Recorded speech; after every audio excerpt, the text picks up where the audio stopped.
वर्ग टूट सकता है, जाति नहीं टूटेगी। और जाति तो यहाँ तक नहीं टूटेगी कि जो धर्म जाति के खिलाफ लड़ते थे उनमें भी जाति पहुँच गई। ये गाली देकर बोला ये शेड्यूल कास्ट लोग तो ऐसे ही होते हैं। अब मेरे से बर्दाश्त नहीं हुआ और मैंने उठा और मैंने उसकी गिरबान पकड़ ली। 22 साल का मैं था उस समय। चक्की वाला जो है वो आटा पीस रहा था और उतनी देर में मुझे कविता आई, तो मुझे कुछ नहीं मिला। मैं एक सिगरेट की डिब्बी उठाई, उसी पर मैंने वो कविता खोलकर उसे लिख ली। बहुत नज़दीक के 2-3 दोस्त थे, उनमें एक हरिशंकर शर्मा जी आज भी मुझे याद है। और ऐसी कोई होली नहीं गई जिस पर उनके यहाँ से हम जो आंटी हमारे लिए दही बल्ले बनाकर ना बेचती हूँ। स्टीरियोटाइप है दलितों को लेकर कि वो ऐसे दिखते हैं। शायद मैं उसमें फिट नहीं होता था तो लोगों को पता ही नहीं लगता था। तो राजेंद्र जी ने मुझसे कहा, लोग कह रहे हैं कि हंस को अजय नावरिया चला रहे हैं। तो मैं हंस गया। अप्रत्यक्ष हिंसा होती है, यानी संवेदना के स्तर पर जो हिंसा होती है वो बहुत सूक्ष्म होती है और वो बहुत सालती रहती है। आप बताएंगे तो बताने में भी नहीं आती है कई बार। आपको क्या लगता नहीं है कि एक व्यक्ति के पूरी की पूरी समुदाय की अस्मिताओं का खतरा हो रहा है, उसका जीवन का संकट हो रहा है, ये ज़्यादा बड़ा प्रश्न है कि वैश्विक प्रश्न बड़े। नामवर जी ने बाद में अफसोस किया होगा इस बात पर कि परिंदे जो है वो पहली नई कहानी नहीं हो सकती। कैसे संभव है? छोटा सा सर्वेक्षण करके देख लें अंक का, उसमें अगर आपको शायद ना पता लगे मैं बता दूंगा कितने लोग वाल्मीकि समाज के हैं, कितने लोग जाटव समाज के हैं, कितने लोग दूसरे जातियों के हैं। उसमें सवर्ण भी हैं। बनावटी नहीं हूँ, आर्टिफिशियल नहीं हूँ। जो जहाँ का रूप है उसमें मैं उतना ही अपने को सहज रखने की और स्वाभाविक रखने की कोशिश करता हूँ। जिस जाति का साहित्य नहीं होगा वो जाति विकसित हो ही नहीं सकती। नमस्कार, स्वागत है आपका संगत में। मेरा नाम है अंजुम शर्मा। कई बार ऐसा होता है समाज में, हर वर्ग चाहता है कि उसकी समस्याओं को कोई लिखे, कोई बोले, उसकी समस्याएं उठाई जाएं, उसकी आवाज़ उठाई जाए। लेकिन जब कोई दूसरा वर्ग या कोई व्यक्ति उसको नहीं उठाता तो उस वर्ग को खुद अपनी आवाज़ उठानी पड़ती है। फिर वो आवाज़ प्रतिरोध की हो जाती है, फिर वो आवाज़ नकार की हो जाती है, फिर वो आवाज़ अपनी स्वीकार्यता की हो जाती है कि समाज उसे स्वीकार करे। साहित्य में एक ऐसी ही धारा उपजी जिसे साहित्य के भीतर दलित साहित्य की धारा का नाम दिया गया। आज संगत में मेरे साथ जो मेहमान हैं, जो लेखक हैं, उनका नाम है प्रोफेसर अजय नावरिया। नावरिया जी, बहुत बहुत स्वागत है आपका संगत में। मैं आपको क्या कहूँ, अजय जी कहूँ या प्रोफेसर नावरिया कहूँ, क्या कहूँ? जिसमें आपको सुविधा हो वो कहें। क्योंकि प्रोफेसर नावरिया कहूँगा तो फिर बार हाँ तो अजय जी कहें। तो अजय जी कहूँगा वो ज़्यादा सही रहेगा। कोटला मुबारकपुर में आपकी पैदाइश है। कोटला मुबारकपुर दिल्ली का एक गांव, उस समय का जब आप पैदा होते हैं। चूँकि ये शहरी गांव है तो जाहिर सी बात है आपके अनुभव वैसे नहीं होंगे जो एक गांव के व्यक्ति के होते हैं या उस दलित व्यक्ति के होते हैं जो ग्रामीण पृष्ठभूमि से आता है। मुझे उस समय के कोटला मुबारकपुर गांव में ले चलिए जहां आप पैदा हुए थे, जहां आप बड़े हो रहे थे। आपने बहुत अच्छी जगह से सवाल शुरू किया है, क्योंकि किसी भी व्यक्ति के जीवन में, और अगर वो लेखक है तो और भी ज़्यादा ज़रूरी होता है कि हम उसके परिवेश को जानें। जी, क्योंकि परिवेश एक ऐसी चीज़ होती है जो हमारे अवचेतन को भी निर्मित करता है और सचेतन को तो करता ही है। तो आपने जो बात की कोटला मुबारकपुर के बारे में एक बात मैं बता दूं कि कोटला मुबारकपुर में जन्म मेरा ज़रूर हुआ था, मगर मैं बहुत थोड़े वक्त के लिए, शायद 2 साल का था, तब मैं वहाँ से हम चले आए थे। और हम लोग एक जगह यहीं पास में मदनगिर डीडीए फ्लैट्स हैं, तो वो डीडीए फ्लैट्स में हम लोगों को अलॉट हो गया था। तो हम लोग वहाँ लगभग 76 में हम लोग वहाँ चले आए थे। तो मैं 3-4 साल का रहा हूँगा उस समय, या 75 के आसपास। तो एक 2 साल के बच्चे के लिए तो कोटला मुबारकपुर की कोई याद नहीं होगी, ठीक है ना। मगर क्योंकि वहाँ मेरी दादी रहती थी, मेरे चाचा रहते थे, कोटला मुबारकपुर वाला जो घर था वो मेरे दादाजी ने बनाया था। अब आज हम उसे घर कह रहे हैं, मगर उस ज़माने में वो लगभग एक झोंपड़ी जैसी थी, एक कच्ची, और उसमें एक ही फ्लोर हुआ करता था जैसा कि आमतौर पर बाद में उसको कुछ और थोड़ा डेवलप किया। मगर हम आते जाते रहते थे मदनगिर से और कोटला मुबारकपुर, क्योंकि कई कारण होते हैं परिवार के जिनकी वजह से आप उनसे मिलते हैं, तो या कोई ऐसा कार्यक्रम होता है, सामाजिक कार्यक्रम होता है जिसमें हम लोग मिलते हैं। तो वो सब चला लगभग 10-12 साल की उम्र तक। मदनगिर से कोटला मुबारकपुर। हाँ। तो कोटला में वो जो मेरा आना जाना था उसमें मैंने कोटला को जाना, अन्यथा कोटला से मेरा वैसा रिश्ता, भावनात्मक रिश्ता नहीं बना जैसा कि मदनगिर से बना। तो मदनगिर के बारे में जानते हैं? है ना, मैं दोनों के बारे में बताऊंगा। मगर वजह ये कि कोटला मेरी जन्मभूमि है, और चूँकि वहाँ हम लोग जाते रहते थे तो बिरादरी के घर जो हैं वहाँ पहली बार मैंने देखे, क्योंकि जब मैं यहाँ आया तो यहाँ मुझे वो वाला जो बिरादरी का जो एक कम्युनिटी वाला जो फीलिंग होती है वो नहीं दी। मैंने वहाँ देखा कि एक ही कम्युनिटी के लोग एक ही इलाके में रहते हैं, दूसरी कम्युनिटी के लोग दूसरे उसमें रहते हैं। तो ये मैंने बाद में जाना कि ये सब लोग अलग अलग रहते हैं, इनके ब्रैकेट्स हैं। यानी इधर को अगर बनिया रहते हैं, उधर को ब्राह्मण रहते हैं, उधर को तीसरी जाति रहती है, उधर को बहुत थोड़ा और दूर को तीसरी जाति रहती है, थोड़ा और दूर को एक जो है चौथी पांचवी जाति रहती है। इसमें मैं एक चीज़ और आपको कहूँगा कि भारत में जो जाति की एक पदानुक्रम है वो बड़ा विचित्र है। इसमें ऐसा नहीं है कि जो सवर्ण है वो एक यूनिट है, सवर्णों में भी पदानुक्रम है। ऐसा नहीं है कि जो पिछड़े हैं वो एक यूनिट है, उनमें भी है, उनमें भी वही है, और जो दलित हैं उनमें भी है, और जो आदिवासी हैं उनमें भी है। जातियों के भीतर उपजातियां हैं और उसमें भी पदानुक्रम है। बिल्कुल, सिर्फ जातियों में उपजातियां नहीं, जातियों के बीच में पदानुक्रम है। यानी एक जाति अपने से 4 जातियों को ऊपर मानती है और 2-3 जातियों को नीचे मानती है। अब ये स्थिति वहाँ भी थी, कोटला में भी, और बहुत स्पष्ट दिखाई देती थी। मगर ये स्थिति मदनगिर में नहीं दिखाई देती थी, क्योंकि वहाँ फ्लैट सिस्टम था। तो फ्लैट सिस्टम होने की वजह से वहाँ सभी लोग मिक्स थे, और आमतौर पर कोई किसी से किसी की जाति नहीं पूछता था, पता सबको था। मगर आपस में एक दूसरे के साथ किसी तरह का कोई डेरोगेटरी, कोई ऐसा व्यवहार जिसे हम उपहास करने वाला या नीचा दिखाने वाला, ऐसा कोई व्यवहार कोई किसी के साथ नहीं करता था। जैसे मेरा घर था, मेरे घर के ठीक सामने वाला घर जो दरवाज़ा खुलता था उसमें क्रिश्चियन थे। इस तरफ को एक ब्राह्मण का घर था और इस तरफ को एक जाटव का घर था, एक जाटव परिवार था। उसके बाद एक वाल्मीकि परिवार था, उसके आगे एक पंजाबी परिवार था। तो ऐसे ऐसे करके गली में अलग अलग 6-7 घर तक, जहाँ तक हमारी सीमा थी। और अंदर भी सिख थे, मुस्लिम थे,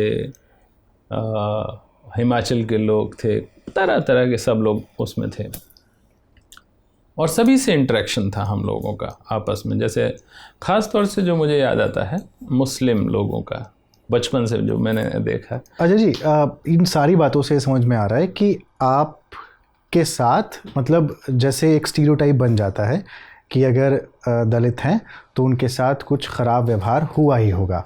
लेकिन चूँकि एक ऐसे आप जगह पर रह रहे थे मदनगिर में जहाँ पर ये फ़र्क आपको समझ में नहीं आ रहा था, तब कहानियों में सवर्णों के प्रति जो आक्रोश है उसका जन्म कहाँ से होता है?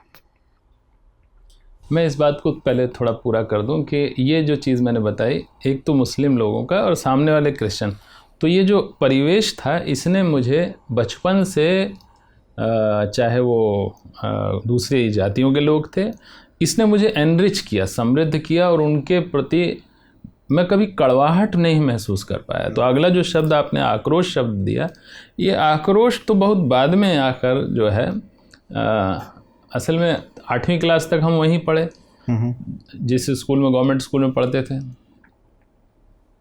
तो जब क्लास में टीचर आते थे तो वो कहते थे कि जो शेड्यूल कास्ट हैं उनको स्कॉलरशिप मिलेगी, वो खड़े हो जा। तो जब क्लास खड़ी होती थी तो 40 लोगों की क्लास में से 38 खड़े हो जाते थे, 2 बैठे रह जाते थे। तो कोई शर्म ही नहीं आती थी किसी को। मगर जब मैं, स्कूल मेरा बदल गया, चिराग इंक्लेव स्कूल में मैं 9th में चला गया। इंग्लिश मीडियम स्कूल था, गवर्नमेंट स्कूल था मगर इंग्लिश मीडियम था। वहाँ जब ऐसा मैंने देखा कि बिल्कुल उल्टा हो गया। 30 बच्चों में, 35 बच्चों में से 1-2 लोग जो हैं, 1-2 स्टूडेंट ऐसे होते तो रिजर्व कैटेगरी के होते थे। तो मुझे फील होने लगा, पहली बार तब फील हुआ कि ये हम कुछ डिफरेंट हैं। यहाँ आकर हमें कुछ पता लग रहा था। तो आक्रोश तब भी नहीं था, क्योंकि वो लोग हमारे साथ उस तरह को व्यवहार नहीं करते थे। मगर जब और बड़े हुए हम, तब हमें ये महसूस होने लगा। जैसे मुझे याद है, जब मैं कॉलेज में पढ़ रहा था तो मंडल कमीशन आया था, 90s की बात है। 90s। तो मेरे साथ के लड़कों से मैंने कहा चलो ब्लड डोनेट करते हैं। तो वो मुझे एक कोने में ले गए, कह रहे कि यार तुम ब्लड डोनेट कर रहे हो इन लड़कों के लिए, यही लड़के हमारे रिजर्वेशन के खिलाफ लड़ रहे हैं। अरे मैंने कहा यार है तो हमारे साथ ही है, तो ब्लड डोनेट तो करो, चलो लड़ाई अपनी जगह चलती रहेगी। तो हमने सबने ब्लड डोनेट किया था। मगर जब हम बाद में कॉलेज से निकल गए और फिर जब उस पूरे कंपटीशन में आए, तब वो दूरियां बनने लगी, वो दिखने भी लगी। तब वो बिल्कुल ऐसा था कि जैसे केक एक है और दावेदार कई हैं। अच्छा, जब ये सब हो रहा था, जैसे आपने कहा 8वीं क्लास में पहला एहसास होना शुरू हुआ, 9वीं में, तो कभी घर पर इस बारे में आपने बात की माँ से, पिता से? नहीं, हमारे यहाँ कभी, एक पिता से तो हम कभी बात ही नहीं करते थे इस तरह की। सब जानते हैं पुराने तरह के पिता जो हो, आप पिता से बात करना तो दूर, सामने बैठते नहीं थे। तो जब वो आते थे तो सब किताब लेकर बैठे होते थे। तो इसलिए पिता के सामने का तो मतलब नहीं, मगर माँ से कभी कभार थोड़ा। मगर मेरी माताजी और पिताजी के बारे में मैं ये कहूँगा कि वो बहुत इस मामले में उदार थे। बस वो एक चीज़ को पसंद करते थे, सफाई को। अब इसके लिए एक अजीब बात है, और वो लोग ज़िंदा भी हैं और अभी भी वहीं रहते हैं, इसलिए थोड़ा अजीब लगेगा, मगर वो थोड़ा गंदे रहते थे, या हमें अच्छे नहीं लगते थे गंदगी के कारण, क्योंकि जब भी हम उनके घर में घुसते तो बदबू आती थी। तो उनके घर से जो कोई मिठाई आती थी तो हम नहीं खाते थे। और एक वाल्मीकि परिवार था, उनके यहाँ से, क्योंकि उनके यहाँ सफाई रहती थी, तो हम उनके यहाँ पूछते थे, हम लोग छोटे थे तो कि ये किसके यहाँ से आई, तो उनके यहाँ से आई है। अब मैं वो जाति नहीं बोल रहा हूँ जानबूझ के, तो फिर कोई नहीं खाता था। मगर हमारी दादी आती थी जब, तो ये पूछती थी कि ये मिठाई अगर उनके यहाँ से आई है तो खा लेती थी, और अगर वाल्मीकि परिवार के यहाँ से आई तो नहीं खाती थी। तो ये फ़र्क हमारी माताजी और पिताजी के ट्रेनिंग का था कि हम लोगों में कभी उनके मन में भी आक्रोश नहीं था कि भाई अगर वो कोई हमारे साथ, एक तो हमारे साथ, मैं सच बताता हूँ, लेकिन ये ट्रेनिंग तो हो ही गई ना एक तरीके से, कि अगर उनके यहाँ से आई है तो हम नहीं खाएंगे, और उनके यहाँ से आई है तो खा लेंगे। ये तो क्योंकि बच्चा है, उसके सबकॉन्शियस माइंड में तो बैठ ही जाता है। हाँ, मगर वो जाति के कारण नहीं था, वो सफाई के कारण था। जो जिसके यहाँ मैं बोलना नहीं चाह रहा हूँ, असल में वो ब्राह्मण परिवार था जिसके यहाँ का हम नहीं खाते थे, क्योंकि वो बहुत सफाई नहीं रखते थे और बहुत बदबू आती थी उनके। जब भी घर में जाते थे, अगर हमें उनकी छत पर, क्योंकि छत उनकी 2 मंजिला थी, तो पतंग उड़ाने के लिए जाना था तो बिल्कुल नाक बंद करके सीधी सीढ़ी पर भागते थे हम लोग। तो इतना वो एक वेंटिलेशन होता है ना, उस तरह से नहीं रखते थे वो। मगर जैसे एक वाल्मीकि परिवार था, उनके यहाँ का खा लेते थे, क्रिश्चियन परिवार था, उनके यहाँ का खा लेते थे। वो सफाई रखते थे, सिर्फ सफाई का कारण था, जाति का कारण नहीं था। जाति की वजह से उनसे भी हमारी दूरी नहीं थी। हमारे शादी ब्याहों में वो भी आते थे, हम भी जाते थे। जाति के कारण कोई दूरी किसी से भी हमारी नहीं रही। ना तो मेरे पिता ने कभी रखा ये, क्योंकि मेरे पिता के मैंने दोस्त देखे जो बहुत नज़दीक के 2-3 दोस्त थे, उनमें एक हरिशंकर शर्मा जी आज भी मुझे याद है। और ऐसी कोई होली नहीं गई जिस पर उनके यहाँ से हम जो आंटी हमारे लिए दही बल्ले बनाकर ना बेचती हूँ।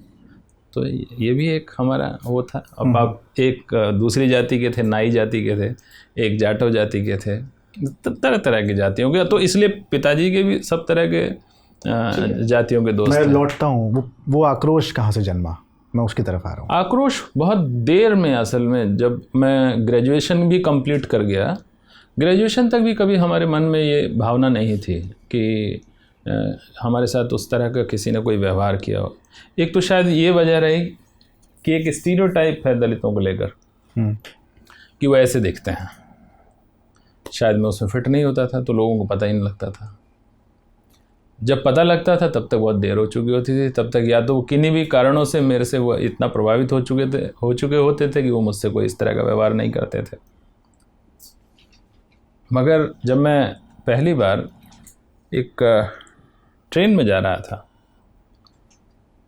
और एक जगह पर ट्रेन रुक गई राजस्थान में, तो एक टीटी था, शराब पिए हुए था दिन में ही, ट्रेन रुक गई और रामविलास पासवान उस वक्त रेल मंत्री हुआ करते थे। तो लोग ऐसे ही पूछ रहे थे, भाई ट्रेन कैसे रुक गई, कैसे रुक गई। तो कहा कि अब इन चूड़े चमारों को तुम रेल मंत्री बनाओगे तो ट्रेन ऐसे ही रुकेगी।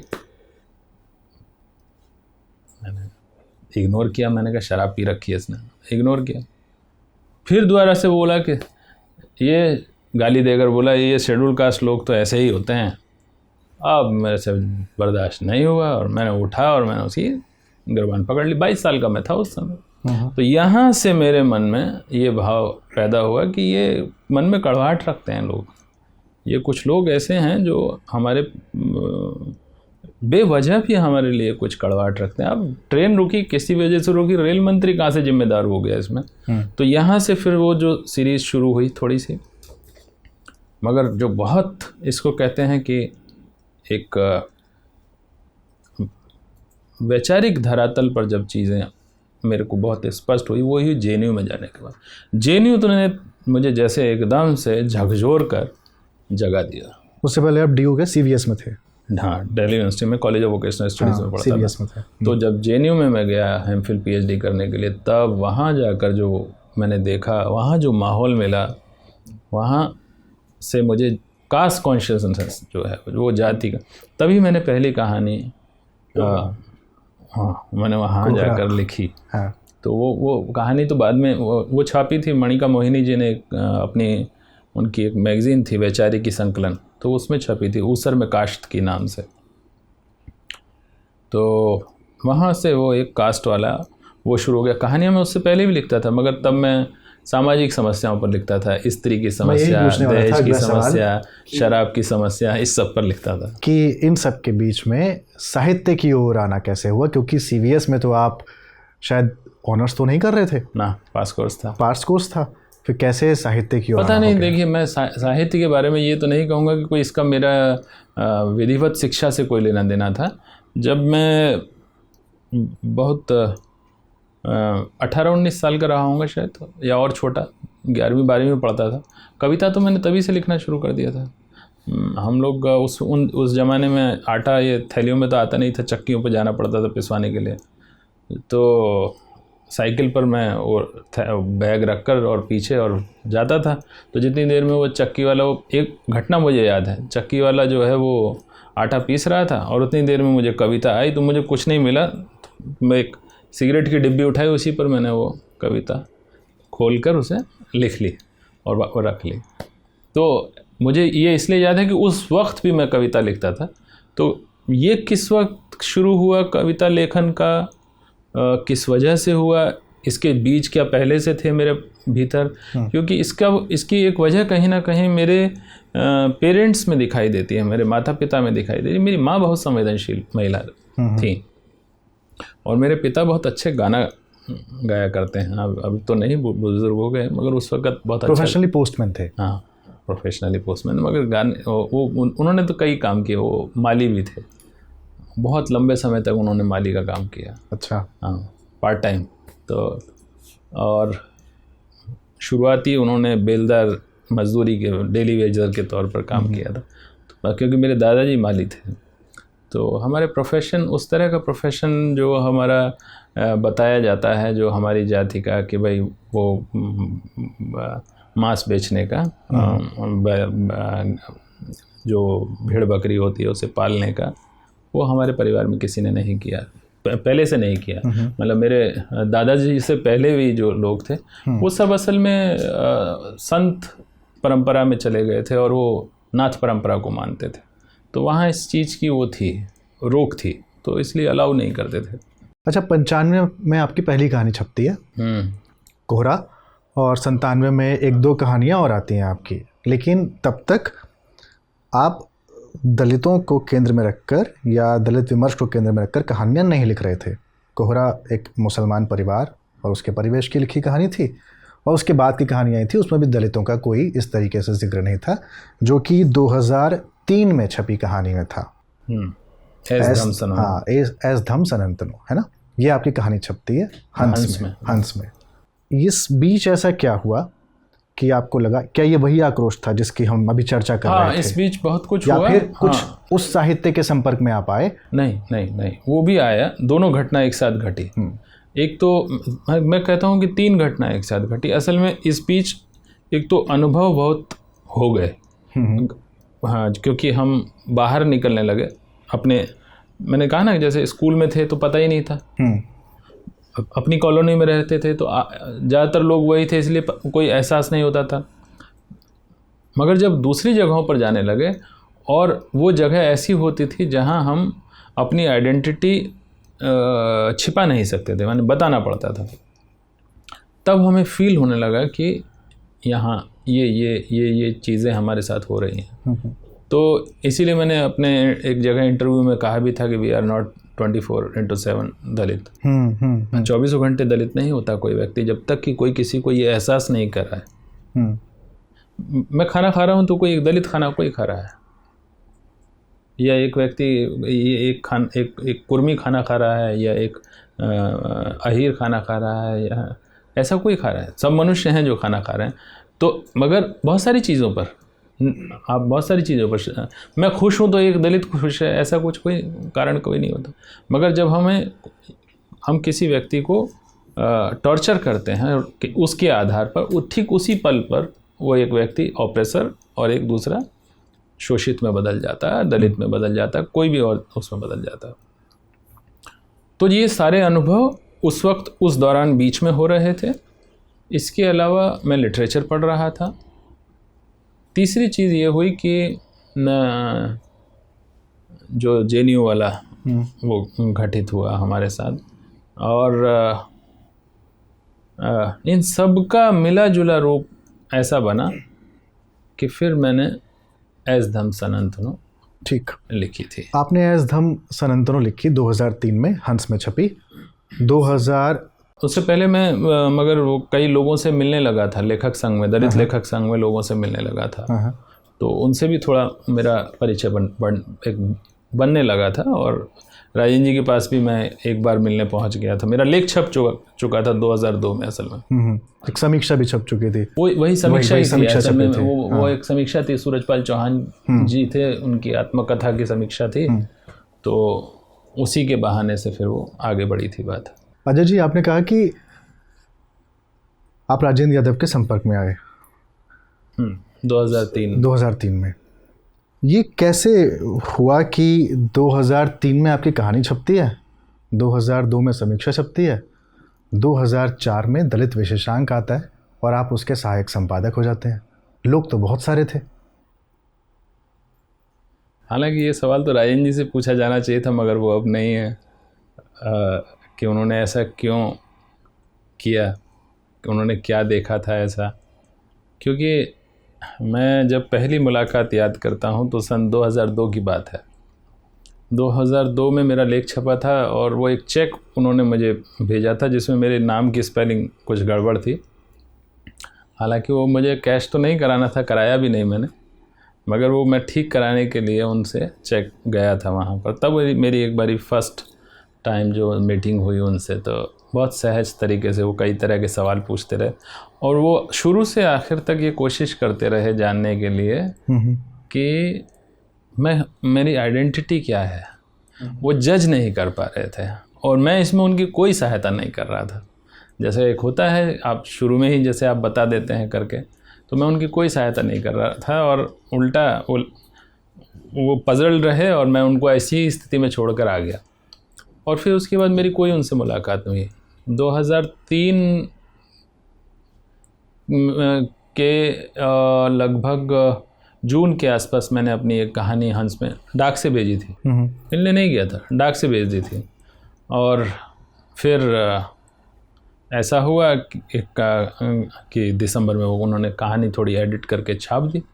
तो फिर वहाँ से मेरी उनके पास थोड़ा मिलना जुलना होना शुरू हुआ। तो एक हमारे दोस्त हैं अजीत राय, जो सांस्कृतिक पत्रकार भी हुए फिर हंस में। तो उनके साथ में अक्सर हंस जाना होता रहता था, क्योंकि वो हंस जाते रहते थे। तो फिर हंस हम लोग जाने लगे। तो मेरी मुलाकात हुई थी पहले तब 2002 में अकेले, फिर 3 में कहानी छपी। उसके बाद जाना रहा। एक दिन मैं जेएनयू में बैठा हुआ था, कैंटीन आज भी याद है बहुत साफ साफ। कैंटीन में बैठा था, अचानक फ़ोन पर मोबाइल आ गया था। तो मोबाइल पर एक आवाज़, बड़ी भारी सी आवाज़ में, मैं राजेंद्र यादव बोल रहा हूँ। तो मेरा तो खाना ही रुक गया एकदम से। तो मैंने कहा जी सर। तो वो कह रहे भाई कल आकर ऐसे ऐसे मिलो। फिर यहाँ से उन्होंने मुझे बुलाया और फिर उन्होंने कहा कि मुझे लगता है कि आप ये काम अच्छे से कर सकते हैं। मैंने कहा मेरा कोई अनुभव नहीं है। तो उन्होंने कहा कि मैं जानता हूँ आप कर लोगे। बाद में उन्होंने उसकी बहुत प्रशंसा की। तो इसमें मैं यही कहूँगा कि संयोग है, अगर कि ऐसी स्थिति बन गई कि मुझे उन्होंने सहायक संपादक के तौर पर शिवराज जी के साथ जोड़ा और अंक अच्छा निकला। ये भागदौड़ हमने खूब की। उनको शायद मुझे लगता है कि कुछ चीज़ें रही होंगी। राजेंद्र जी के साथ मेरा एक लंबा समय बीता है और मैं जानता हूँ राजेंद्र जी को। राजेंद्र जी की एक बहुत सुरुचिपूर्ण व्यक्ति थे और संयोग था कि मेरी और उनकी आदतें बहुत मिलती जुलती थी। वो कभी कभी ताने में मुझे कहते थे कि तुम, गाली देते हुए कहते थे मजाक में, कि तुम बहुत छिपे हुए एलीट हो, दिखाते हो तुम ये सब जनता के साथ वाली का लेखन करके, मगर अंदर से तुम एलीट हो। और मैंने कहा और आप?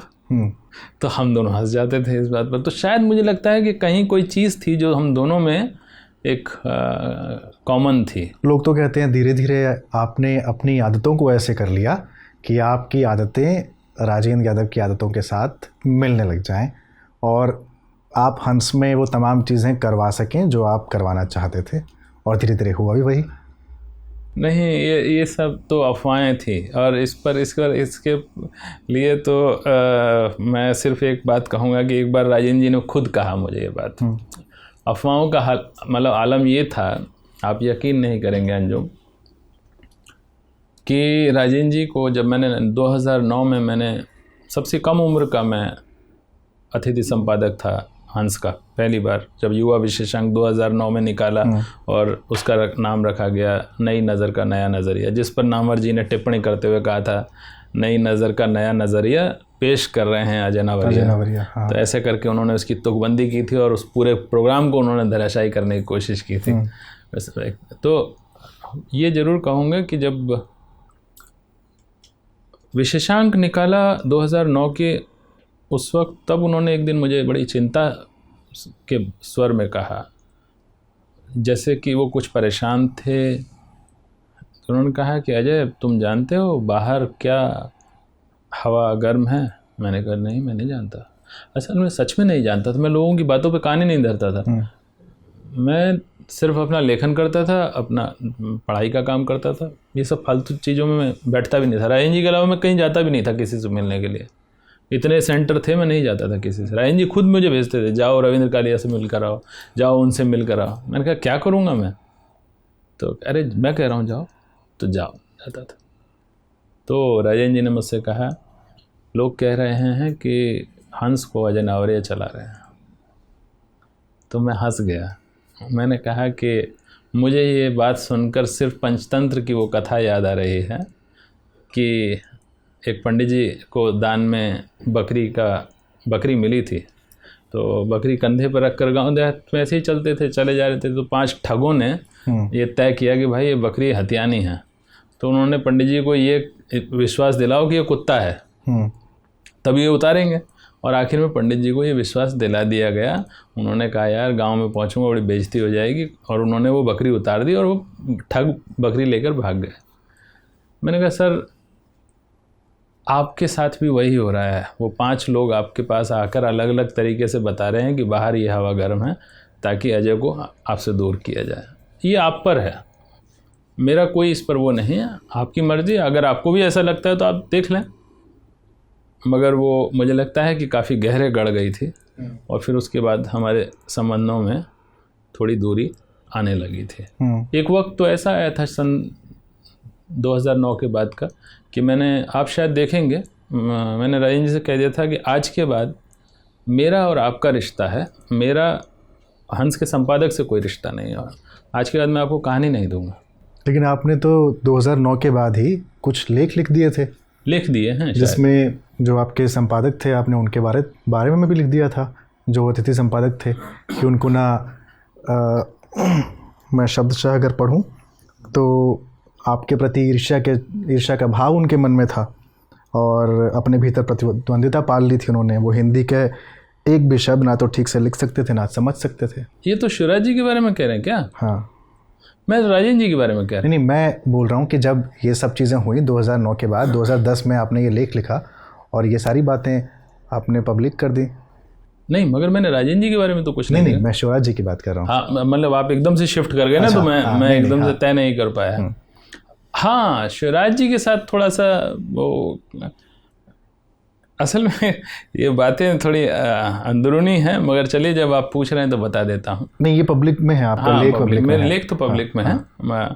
मगर वो हुआ क्या था कि जब मैं हंस का विशेषांक उनके साथ असिस्ट कर रहा था, तो एक वक्त ऐसा आया कि वो पूरी तरह से अंक जो है वो मैं ही संभालने लगा, और मैंने पूरा अंक तैयार कर दिया। और शायद जो जैसा शिवराज जी चाहते थे, जिन लोगों को शामिल करना चाहते थे, उनमें से कुछ लोग छूट गए थे। तो इससे नाराज़ हो गए शिवराज जी कि मैं संपादक हूँ और मुझसे, तो वो घर जाकर बैठ गए और हंस में आते ही नहीं थे। तो फिर राजेंद्र जी ने मुझसे कहा कि यार शिवराज नाराज़ हो गए हैं, तो शिवराज को जाकर मनाओ। तो मैंने कहा सर मैंने तो कोई गलती की नहीं कि मैं उन्हें जाकर मनाऊं। तो कहा कि अरे बड़े हैं, चले जाओ। तो मैंने सोचा कि वो रहते थे वसुंधरा, तो मैं उन गर्मियों के दिन थे, अपना स्कूटर स्टार्ट किया और मैंने गया। जब राजेंद्र जी ने कहा तो मैंने जाना पड़ा मुझे। मैं गया राजेंद्र जी, और उनसे मैं बैठा, उन्होंने भी जाते ही खाना वाना खिलाया सब। तो मैंने कहा कि आपका अंक है, आप संभालिए, और जो है मेरा इसमें ऐसा कोई उद्देश्य नहीं था कि आप इसमें कोई किनारे कर रहा था। स्थितियाँ ऐसी बन गई होंगी, मैंने सायास ऐसा कुछ नहीं किया, मेरे मन में आपके लिए कोई कड़वाहट नहीं थी। तो बहरहाल वो फिर वापस अंक उन्हें दे दिया, उसी तरह से फिर उन्होंने जैसा निकालना था निकाला। मगर मैं भी एक आत्मा सम्मानी व्यक्ति हूँ, और मुझे कहीं ना कहीं चोट लगी थी इस बात से। और फिर एक ऐसी घटना और भी घटी जिसमें उन्होंने मुझसे अपनी किताब को कुछ प्रूफ चेक करने के लिए दिया था। तो मैं उनका बहुत आदर करता था, वो मुझसे 10 साल बड़े हैं। तो मैंने कहा, जब किताब देखी तो मैंने कहा बेचैन जी था मतलब अब नहीं करते? नहीं था मतलब उस समय की बात कर रहा हूँ। अभी तो हमारे संबंध मधुर हैं, ऐसे वो कोई, हम एक ही उसमें समय और समाज में हैं। हाँ। तो एक सामान्य संबंध है, मधुर ना भी कहें तो सामान्य संबंध तो हैं ही। और तो मैंने कहा कि इसमें प्रूफ नहीं, इसमें कई चीज़ें बदलनी होंगी। तो उन्होंने कहा बदल दो। तो मैंने कहा नहीं, ये काम मैं नहीं कर सकता, ये आपकी किताब है, आप करें। तो शायद वो सब बातें उस वक्त जब मैं लेख लिख रहा था तो वो बातें मेरे दिमाग में थी, तो मैंने लिखी थी कि क्योंकि वो इतने लंबे लंबे वाक्य लिखते हैं कि एक पैराग्राफ बन जाए। तो मुझे मैं हमेशा यूँ सोचता हूँ कि एक अच्छा एक वाक्य वो होता है बड़ा चुस्त होना चाहिए, छोटा वाक्य होना चाहिए। अगर ज़रूरत पड़े तो उसमें कॉमा थोड़ा लगाकर, कोलन लगाकर कुछ लिखा जा सकता है। अच्छा अजय जी, कभी इस बात पर ध्यान दिया कि आपका जितना बड़ा काम है, जितना बड़ा काम पटकथा और अन्य कहानियाँ से लेकर उधर के लोग और शुरुआती कहानियाँ, ऐसा क्यों है वो सारा जब तक राजेंद्र यादव थे तभी तक आया और उसके बाद बड़ा काम जो है वो साहित्यिक परिदृश्य में उतना ज़्यादा चर्चित नहीं हुआ या उस तरीके से नहीं आया जो राजेंद्र यादव के जीवित रहते हुए आया था? जैसे आप कह रहे हैं कि पटकथा और अन्य कहानियाँ, वो नावल, वो सब राजेंद्र जी के वक्त में आया था, मगर हाँ यस सर भी राजेंद्र जी के वक्त में आ गए, वो भी थे, उन्हीं के वक्त में आ गए। गए। ये 3 बड़े काम और ये तीनों उन्हीं के वक्त में आए हैं। और फिर अंग्रेज़ी में मेरा काम शुरू हो तो गया, ट्रांसलेशन का काम, ट्रांसलेशन का। तो उसके बाद हुआ ये कि एक तो ये कि हम लोग यूनिवर्सिटी में आ गए, तो पहले उतना काम नहीं होता था यूनिवर्सिटी में, क्लासेस और फिर दूसरे काम, तो उसमें बहुत इन्वॉल्वमेंट बढ़ गई। तो जब इन्वॉल्वमेंट इधर बढ़ गई तो उधर जाना भी कम होता चला गया राजेंद्र जी के तरफ को। 2013 में राजेंद्र जी का निधन ही हो गया था। तो उसके बाद ऐसा नहीं है कि मैंने काम नहीं किया, कहानियाँ लिखता रहा और बहुत बहुत कहानियों को बहुत चर्चा भी मिली, हंस में भी कहानी छपी है उसके बाद। तो उस दौरान को छोड़ दें जो 2009 से और 2013 तक का जो समय है, 10 के बाद ही मैंने बंद कर दिया था। फिर जब संजय साहे जी संपादक होकर आए तब उन्होंने कहा यार पुराने गिले शिकवे ख़त्म करो, तब मैंने हंस में कहानी दी है। तो ये जो ऐसा नहीं कि वो कहानियाँ, उसके अलावा मेरी फिर विदेश यात्राएं शुरू हो गई। तो पहले 2014 में, राजेंद्र जी 13 में गुजरे हैं, 14 में ही मैं इंग्लैंड चला गया और मुझे वहाँ पर की नोट एड्रेस मेरा ही था और मुझे वहाँ से बुलाया था आपका एक शहर है, नाम में देखिए, इंग्लैंड में लंदन के पास ही एक शहर है, वहाँ की यूनिवर्सिटी है। तो 2 जगह था, लेस्टर में और उस यूनिवर्सिटी में भी, तो वहाँ पर मुझे लेक्चर देना था 2014 में। फिर 2015 में मैं तुरिनो यूनिवर्सिटी में चला गया, वहाँ मैं 2 महीने रहा, तो वहाँ मैंने पढ़ाया भी, मैंने वहाँ सिलेबस भी बनाया। फिर 2016 में मैं ऑस्ट्रेलिया चला गया, मेलबर्न चला गया। फिर 17 में मैं वहीं से फिर मैं स्वीडन चला गया, ग्रीस चला गया, और फिर 17 में मैं टोक्यो गया। तो लगातार व्यस्तताएं, विदेश यात्राओं में पेपर लिखना, पेपर छपना, तो एक तरह का यूनिवर्सिटी से जुड़ा हुआ ज़्यादा काम रहा। और कहानियाँ में कम लिख पाता था क्योंकि कहानियाँ बहुत कंसंट्रेशन मांगती है और सब चीज़ों से वो अवकाश मांगती हैं, तब आप कहानी भागते दौड़ते मैं कहानी नहीं लिख सकता हूँ। अच्छा, जब आप ये इन सब के बीच में कहानियाँ लिख रहे हैं, और वो कहानियाँ जाहिर सी बात है जब साहित्य की धारा, दलित साहित्य की धारा की बात जब हम कर रहे हैं, तो अगर आप वो कहानियाँ लिख रहे हैं तो आपके अनुभव का वो स्रोत क्या है, यथार्थ का वो स्रोत क्या है? या तो अनुभव होगा, जो कि जब आप इतनी सारी जगहों पर जा रहे हैं तो जाहिर सी बात है वो अनुभव आपको नहीं होगा, या फिर वो उपलब्ध सूचनाएं हैं जिनके आधार पर आप कहानियाँ लिख रहे हैं। ऐसा नहीं है, अनुभव 2 तरह के हैं। देखिए, एक अनुभव वो है जो ओम प्रकाश वाल्मीकि को है, वो ग्रामीण जीवन के अनुभव है। एक अनुभव वो है जो शहरी जीवन में होते हैं, और एक व्यक्ति ऐसा होता है जो शहरी जीवन में पला बड़ा, वो जिस तरह की बहुत सूक्ष्म भेदभाव, जिस तरह के सूक्ष्म भेदभाव को देख पाता है, वो ग्रामीण जीवन वाले व्यक्ति नहीं देख पाता, क्योंकि उसका अनुभव क्षेत्र वैसा नहीं है। उसने ज़्यादातर सीधी प्रत्यक्ष हिंसा देखी है। ये जो अप्रत्यक्ष हिंसा होती है, यानी संवेदना के स्तर पर जो हिंसा होती है, वो बहुत सूक्ष्म होती है और वो बहुत सालती रहती है। आप बताएंगे तो बताने में भी नहीं आती है कई बार। या कार्यस्थलों पर जो चीज़ें होती हैं, या जब कोई व्यक्ति किसी के घर जाता है और तब जो ट्रीटमेंट मिल रहा होता है 2 लोगों को फ़र्क तरीके से, या जो मान लीजिए 2 लेखक हैं, मैं हूं और एक और कोई व्यक्ति है, और दोनों को अलग ट्रीटमेंट मिल रहा है, तो उस ट्रीटमेंट को जो व्यवहार है सामने वाले का, कि क्या वजह है कि इसने मुझसे कम लिखा है, इसको बुला लिया गया वहाँ, और मैंने इससे ज़्यादा और अच्छा लिखा, मुझे क्यों नहीं बुलाया। अब आप इसको कहेंगे अरे ये तो पॉलिटिक्स होती है, या तो फिर उसको क्यों बुलाया? तब आप उसमें जैसे जैसे उस आप कसते जाते हैं तो पाते हैं कि उसके पीछे कास्ट एक रीज़न है, सॉलिड रीज़न है। तो तब आपको पता लगता है कि भेदभाव जो है वो उसका सिर्फ एक स्तर नहीं है कि आपके साथ शारीरिक क्षति की गई, जब आपकी बहुत सारी दूसरी तरह की क्षति की जाती हैं, आगे बढ़ने का अवसर नहीं दिया गया। मान लीजिए जैसे मैं ये कहूँ कि मुझे जितने मौके मिले विदेशों के, एक भी भारतीय ने नहीं दिया है, सब बाहर के लोगों ने बुलाया। अब अगर राजेंद्र जी को मैं अगर एक वक्त को माइनस कर दूं तो बाकी कौन से लोग हैं जिन्होंने मेरी मदद की है? लेकिन राजेंद्र जी तो दलित नहीं थे।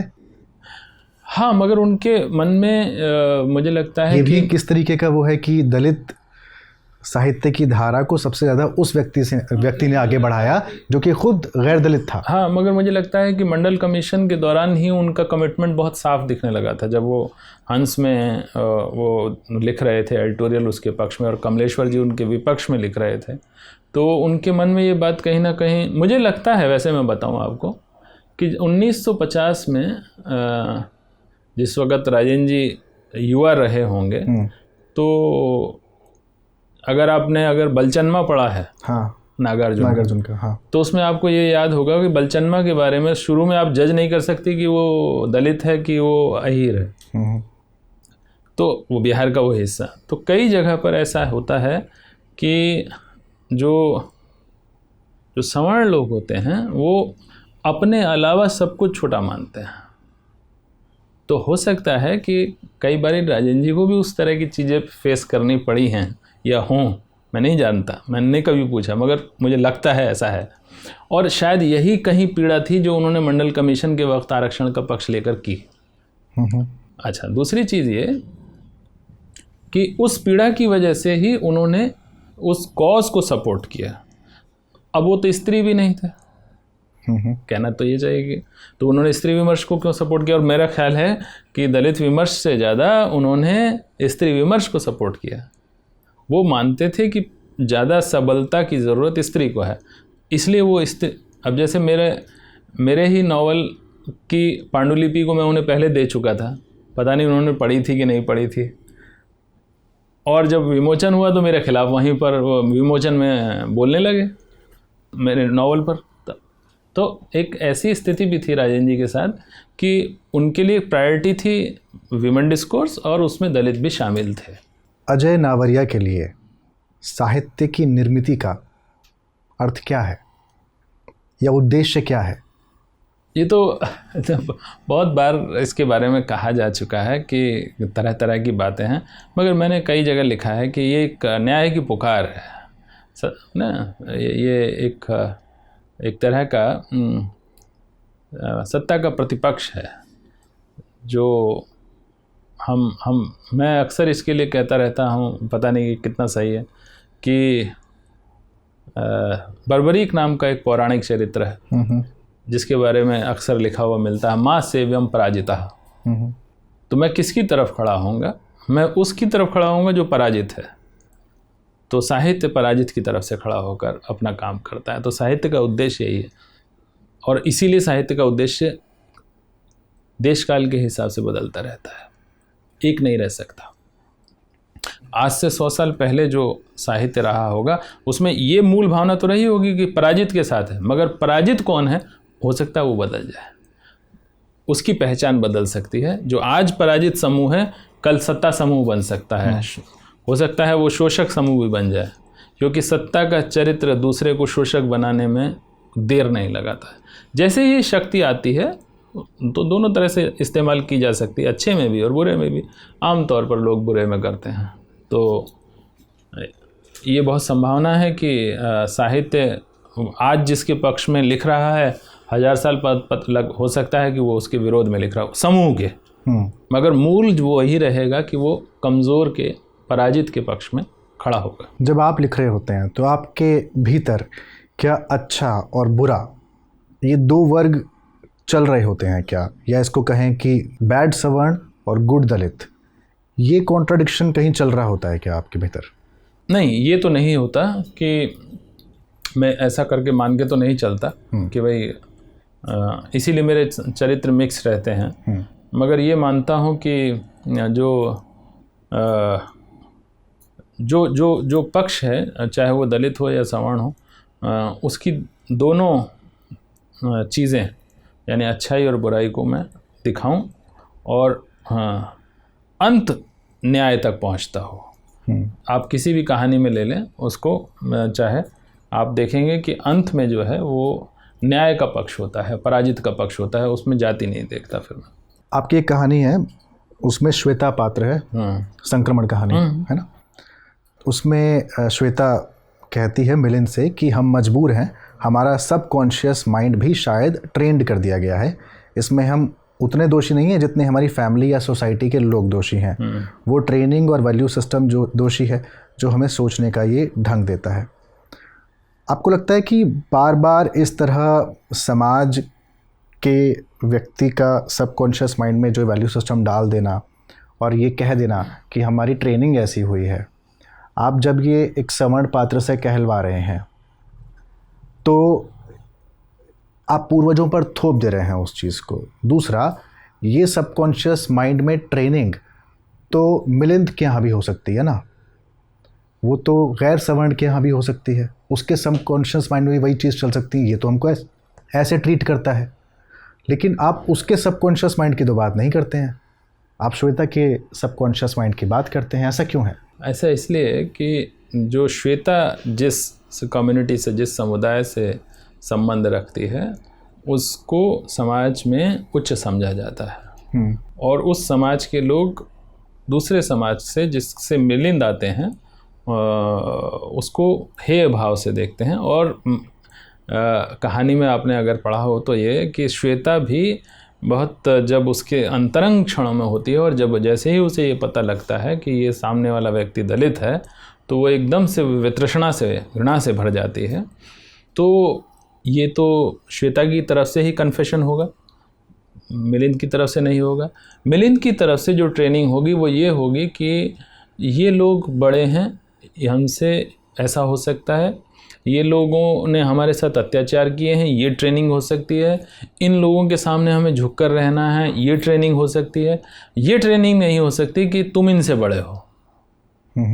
बहुत अगर अच्छी ट्रेनिंग होगी तो ये ट्रेनिंग हो सकती है कि हम सब बराबर हैं, मगर ये ट्रेनिंग नहीं, कभी नहीं हो सकती। मिलिंद की पारिवारिक या सामाजिक ट्रेनिंग नहीं हो सकती कि मिलिंद के परिवार के या कुनबे के या ख़ानदान के या समाज के लोग ये समझें कि हम उनसे ऊंचे हैं। ये श्वेता के ट्रेनिंग में हो सकता है। रिजिडिटी की ट्रेनिंग भी तो हो सकती है। रिजिडिटी की ट्रेनिंग दोनों को हो सकती है। हाँ, ये दोनों को हो सकती है।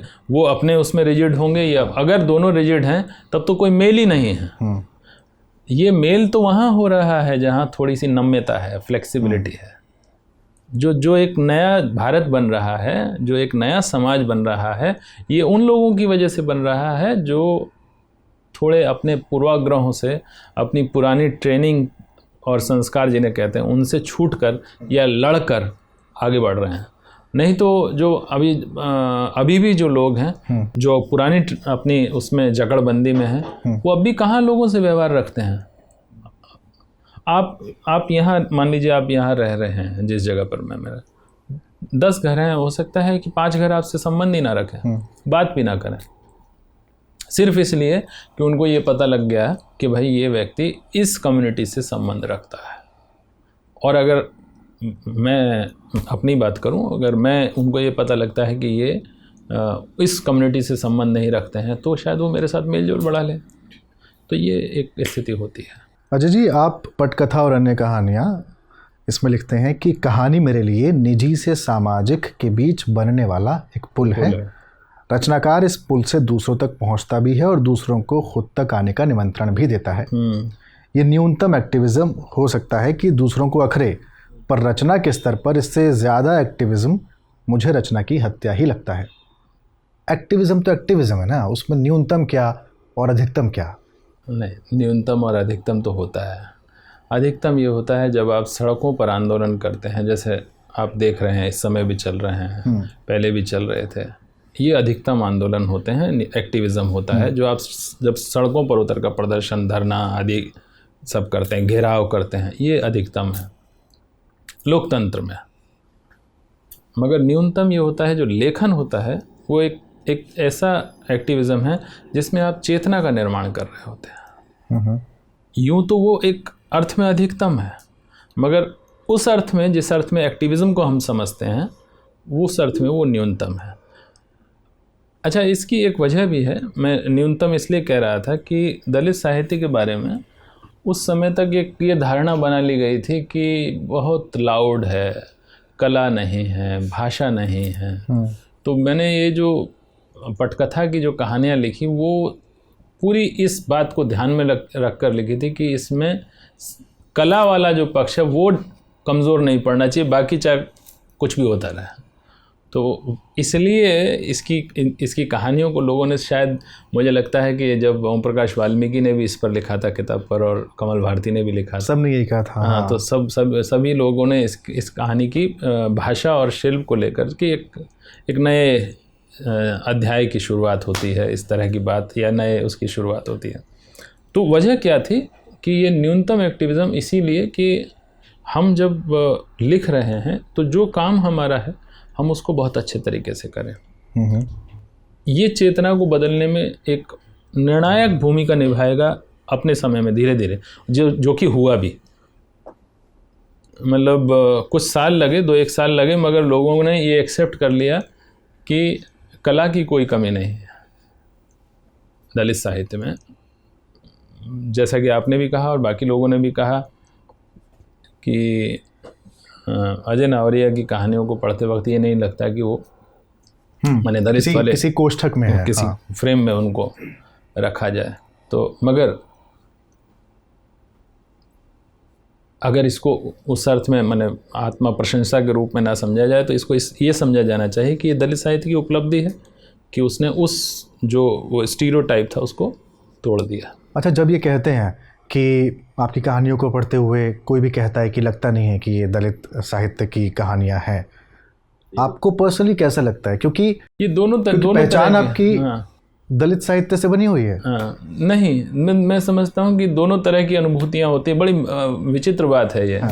जैसे ये बिल्कुल वैसा है जैसे कोई आप मतलब हमसे कहे या आपसे कहे या किसी एक व्यक्ति से कहे कि यार आप दलित जैसे दिखते नहीं हैं। तो भाई तुमने दलित के लिए क्या फ्रेम बनाया हुआ? जैसे रम्या कहती है। तो अब जो फ्रेम है वो फ्रेम बनाया है सोसाइटी ने, धीरे धीरे बनता गया। कभी कभी इस पर विचार करना चाहिए कि एक व्यक्ति को या एक समुदाय को जब एक फ्रीज कर दिया है एक इमेज में, तो उसके पीछे लंबी प्रक्रिया रही होगी जिसमें जैसा कि कहा जाता है अच्छे कपड़े मत पहनने दो, अच्छी सुविधाएं मत लेने दो, तो अच्छा खाना मत दो, जूठन खिलाओ। तो ऐसा व्यक्ति जो है या ऐसा समुदाय जो है वो कैसे अच्छा दिखेगा? मगर जब उसके पास आर्थिक संसाधन होंगे तो उसकी बुद्धि भी अच्छी होगी, पोषण मिलेगा उसके शरीर को, उसकी त्वचा भी अच्छी होगी और रंग रूप भी अच्छा हो जाएगा, शरीर भी अच्छा हो जाएगा, कपड़े तो अच्छे आ ही जाएंगे। तो सुविधाएं सब बदल देंगी चीज़ों को। जब आप आवरण कहानी लिख रहे थे तो मैं जो कह रहा था रम्या, वो आवरण कहानी के संपर्क में कह रहा था, उसमें वो कहती है दीपांकर सर आप दलित नहीं लगते। हाँ, वो जबकि खुद भी दलित है। तो फिर वहाँ से जवाब आता है फिर दलित होते कैसे हैं, दिखते कैसे हैं? एक स्टीरियोटाइप इमेज कर ली गई है। आपने कभी इन चीज़ों का सामना वाकई में किया है क्या? हाँ, बहुत बार किया। और तो मैंने कहा ना, दोनों तरह की अनुभूति होती है कि एक तो ये होता है कि यार क्या इन लोगों ने अभी तक दिमाग में पाल रखा है, एक तो ये होता है। दूसरा ये होता है कि हमें इसे तोड़ना चाहिए, इस स्टीरियोटाइप को तोड़ना चाहिए। अयोग्यता का जो एक ठप्पा लगा हुआ है उसे तोड़ना चाहिए, गंदे दिखने का जो ठप्पा लगा हुआ है उसे तोड़ना चाहिए, बोलने का शऊर नहीं है उसको तोड़ना चाहिए। आपको हर उस चीज़ को तोड़ना पड़ता है जो दूसरे समुदायों को सहज ही सुलभ है, उनकी पिछली पीढ़ियों के कारण। जो आपने कहा था ना पूर्वजों, हम पूर्वजों को कोस नहीं रहे, पूर्वजों के कारण अच्छी चीज़ें भी मिल रही हैं, बुरी चीज़ें भी मिल रही हैं। तो हमें परंपरा यही सिखाती है कि भाई हम कुछ चीज़ों को छोड़ दें और कुछ चीज़ों को स्वीकार कर लें। तो ये टूटेगा कैसे? केवल लिखने से तो नहीं टूटेगा नावरिया जी? मैं पर्सनली आपसे जानना चाहता हूँ कि दोनों स्तर पर आपने अपने स्तर पर इस चीज़ को तोड़ने के लिए क्या किया? मैंने कहा ना, दोनों स्तरों पर टूटेगा, लेखन के स्तर पर भी टूटेगा और जो व्यवहारिक जीवन है, यानी सबसे बड़ी चीज़ है कि अब जब तक आप आर्थिक सबलता नहीं देंगे समुदायों को, देखिए आप माने या ना माने, बाबा साहब अम्बेडकर बहुत मैं समझता हूँ कि इसलिए नहीं कि वो एक दलित समाज के व्यक्ति थे और उन्होंने दलित समाज के लोगों के लिए काम किया। मैं बार बार कहता रहा हूँ कि डॉक्टर अम्बेडकर इस पूरे देश के नेता हैं, इस पूरे देश के लिए एक विचारक हैं, जैसे गांधी जी हैं, जैसे नेहरू जी हैं, जैसे और पटेल हैं, भगत सिंह हैं, वो सबके लिए हैं।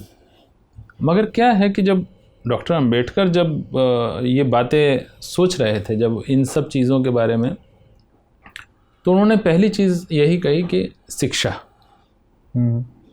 तो जब हम शिक्षा प्राप्त कर लेते हैं तो शिक्षा हमारे अंदर एक आत्मसम्मान पैदा कर देती है और फिर हम उन चीज़ों के लिए कोशिश करने लगते हैं जो एक मानवाधिकार है, जो एक ह्यूमन डिग्निटी के लिए ज़रूरी होता है, एक मानवीय गरिमा के लिए ज़रूरी होता है। तो मानवीय गरिमा में जो सबसे पहली चीज़ होती है वो होती है आर्थिक सबलता। अब अगर आप देखें मनुस्मृति में एक जगह पर इस बात का स्पष्ट उल्लेख मिलता है कि राजा को यह अधिकार है कि शूद्र की संपत्ति, अब वो यहाँ दलित नहीं शब्द इस्तेमाल कर रहा है, शूद्र वो कह रहे हैं कि शूद्र की संपत्ति को जब्त कर ले और उसके घरों में आग लगा दे। इसका मतलब है उसकी रीढ़ तोड़ दो आर्थिक। ठीक है, तो अब जब जिसकी आर्थिक स्थिति खराब हो जाएगी, आप 10 साल के अंदर उसके रूप को भी देख लेना, आप उसके बुद्धि को भी देख लेना, काम ही नहीं करेगी। तो ये जो आर्थिक सबलता होती है, ये हमें बाह्य पोषण भी देती है और आंतरिक पोषण भी देती है। बाह्य तो हमारा जो रूप रंग है वो चमकता है, अंदर से हमारी बुद्धि चमकती है। तो ये ज़रूरी है कि आर्थिक सबलता हो, समान अधिकार हो, और उसके बाद ही फिर आप एक मानवीय गरिमा को अपने आप प्राप्त करेंगे। और मुझे लगता है कि बहुत दिन दूर नहीं है, अगर ये स्थिति रही तो जो मॉडर्न एक स्टेट जिसे हम कहते हैं उसकी संभावना बनती है। एक हमारा देश एक ऐसे देश के रूप में उभर सकता है जहाँ पर कास्ट सिस्टम जो है वो कोई मायने नहीं रखेगा। क्योंकि आप देखिए, आज मेरे साथ बैठे हैं आप, मगर क्या ये हम एक 100 साल पहले ऐसा सोच सकते थे? किसने ये सब चीज़ों की बदलाव किया है? शिक्षा ने, आर्थिक सबलता ने, वो जो संविधान हमें मिला उसने, कानून ने। तो ये सब चीज़ों ने मिलकर कोई एक फैक्टर काम करेगा ऐसा नहीं हो सकता। केवल ये अम्बेडकर राइट या अम्बेडकरवाद से संभव है, या आपको लगता है कि मार्क्स और अम्बेडकर के विचारों का ऐक्य अगर हो जाए, एका हो जाए, तब ये समस्याएं सुलझ सकती हैं? देखिए, मार्क्स के बारे में मैं ज़रूर कहूँगा कि मार्क्स भारत में तब तक सफल नहीं हो सकते जब तक पहले कि अम्बेडकर सफल ना हो जाए। जब तक जाति व्यवस्था है तब तक जो वर्ग की व्यवस्था है, क्योंकि मार्क्स का सारा सिद्धांत वर्ग पर टिका हुआ है और अम्बेडकर का वर्ण पर। और भारत की जो पूरी की पूरी सामाजिक संरचना है वो वर्ण की है, वर्ग की है ही नहीं।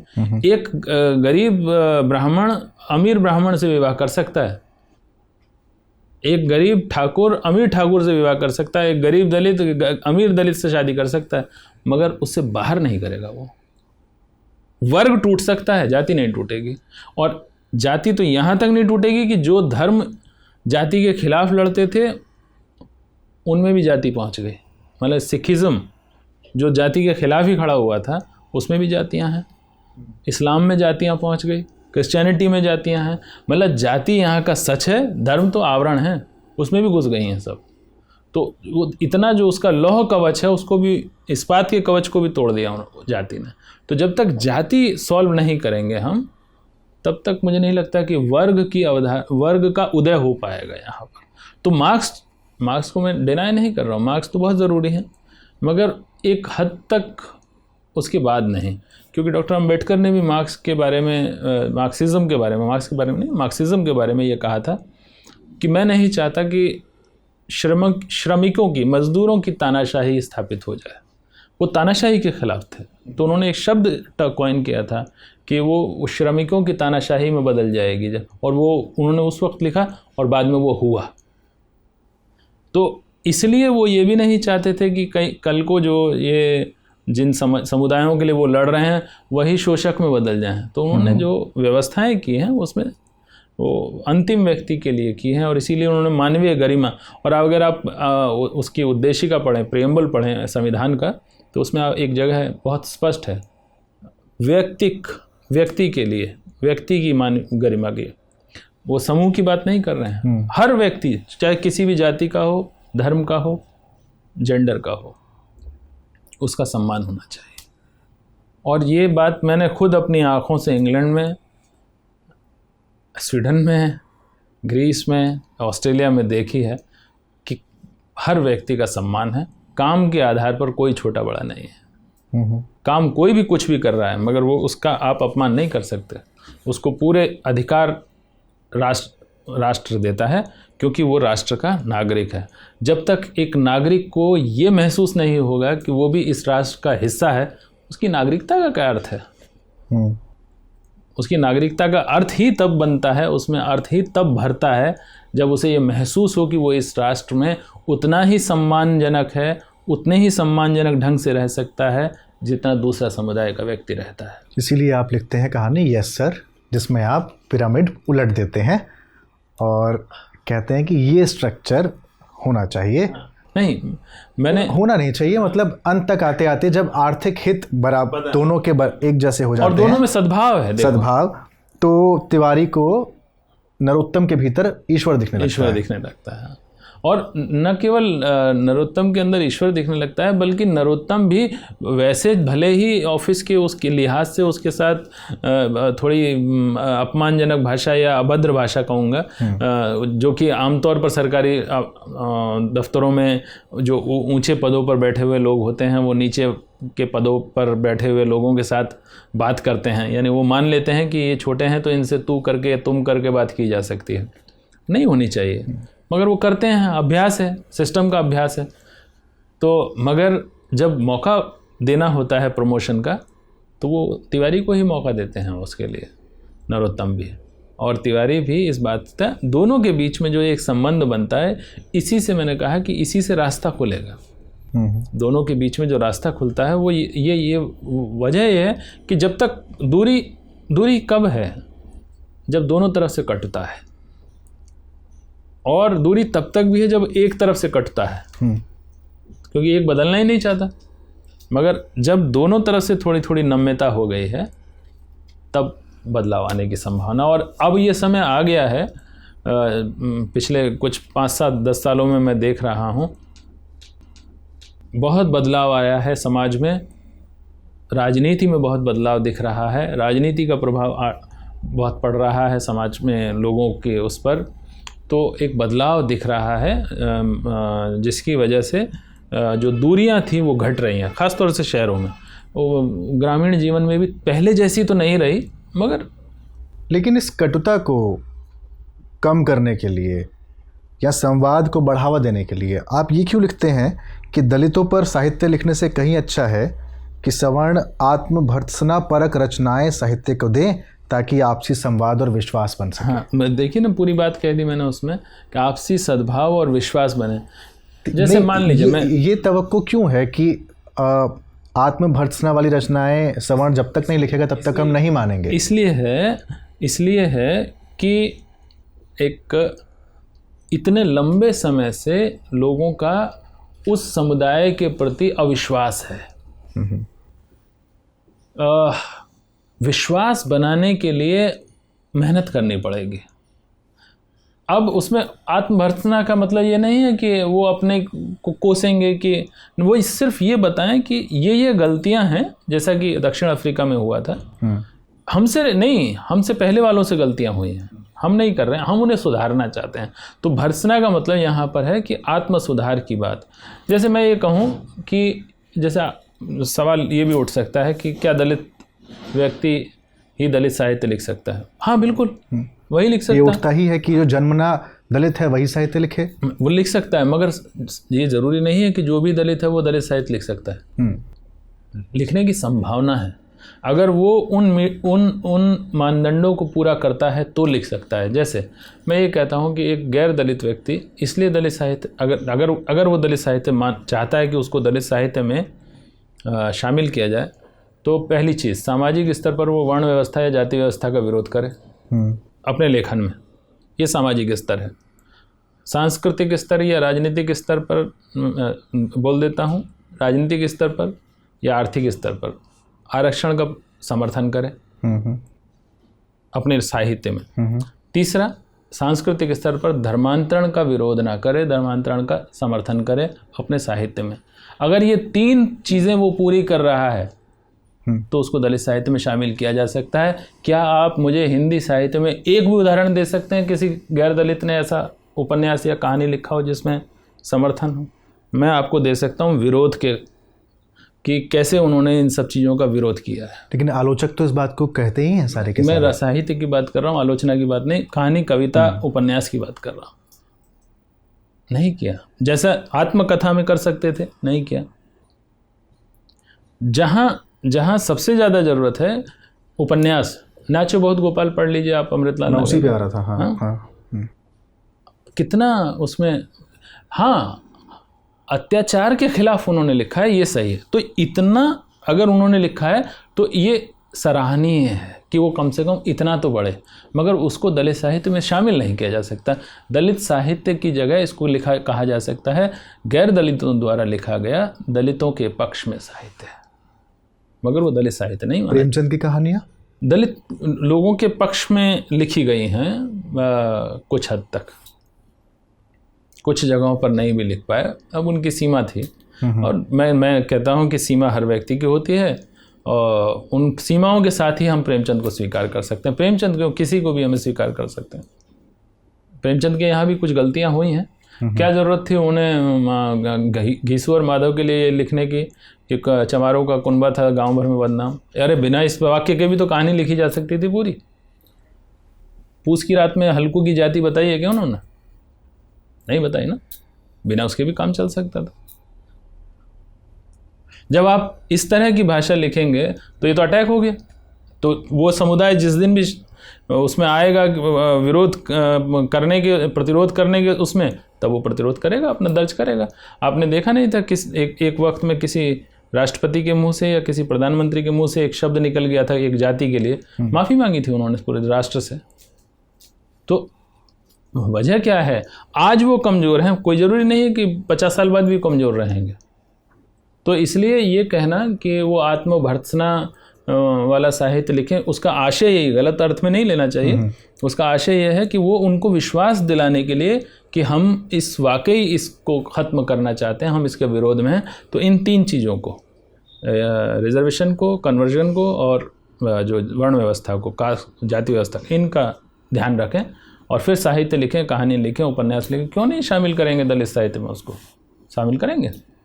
अच्छा, जो आपने कहा कि प्रेमचंद चाहते तो बिना उस शब्द के भी कहानी लिख सकते। आप पूरी कहानी में से वो वाक्य निकाल दीजिए, पूरी कहानी अपनी जगह मुकम्मल, कोई कमी नहीं है। ठीक है, मैं आपकी कुछ कहानियों की तरफ आ रहा हूँ जिसमें से अगर वो पोर्शन आप निकाल दें तब भी आपकी कहानियाँ मुकम्मल हैं।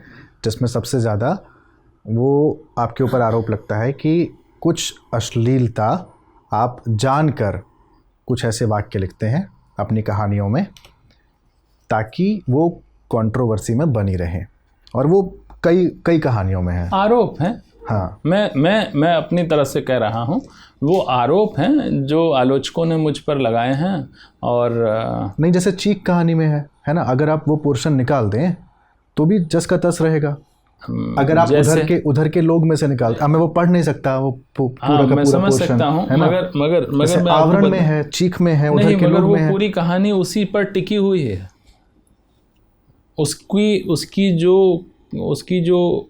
बदसूरती है वो खूबसूरती, और आपने उसको बाकायदा उसके ब्लर पे भी दिया है। हाँ, है ना, फ्लैप पर अलग से दिया हुआ है। ये तो देखो, ये तो प्रकाशक का काम होता है, मैंने नहीं दिया वो। ये तो प्रकाशक के अपने तरीके होते हैं चीज़ों को बेचने के लिए, तो वो अपने तरीके से चलाते हैं। तो मैं ये ज़रूर कहूँगा कि चीख कहानी में जिस उसके लिए लोग आरोप लगाते हैं कि ये इसको मैंने जानबूझकर रखा है, कोई ज़रूरी था, कहानी की मांग थी, और इसीलिए रखा गया।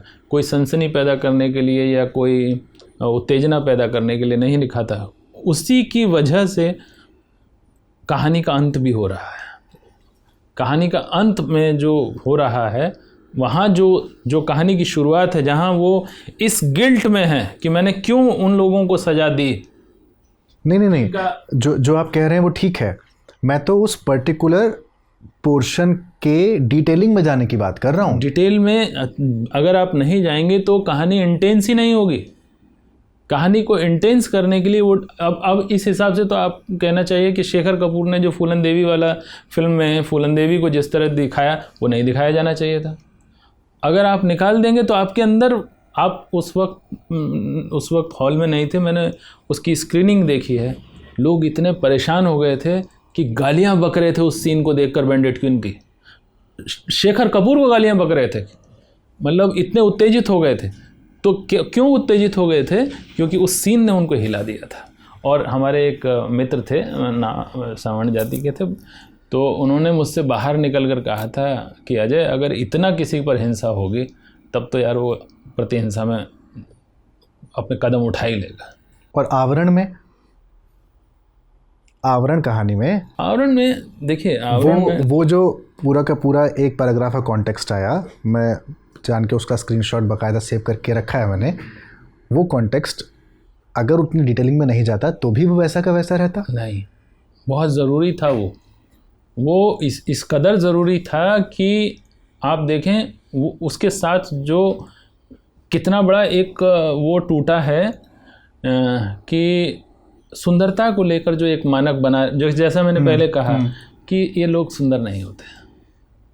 मैंने डिटेल दिया उसका कि सुंदरता किसे कह रहे हो तुम लोग, ये नायिका।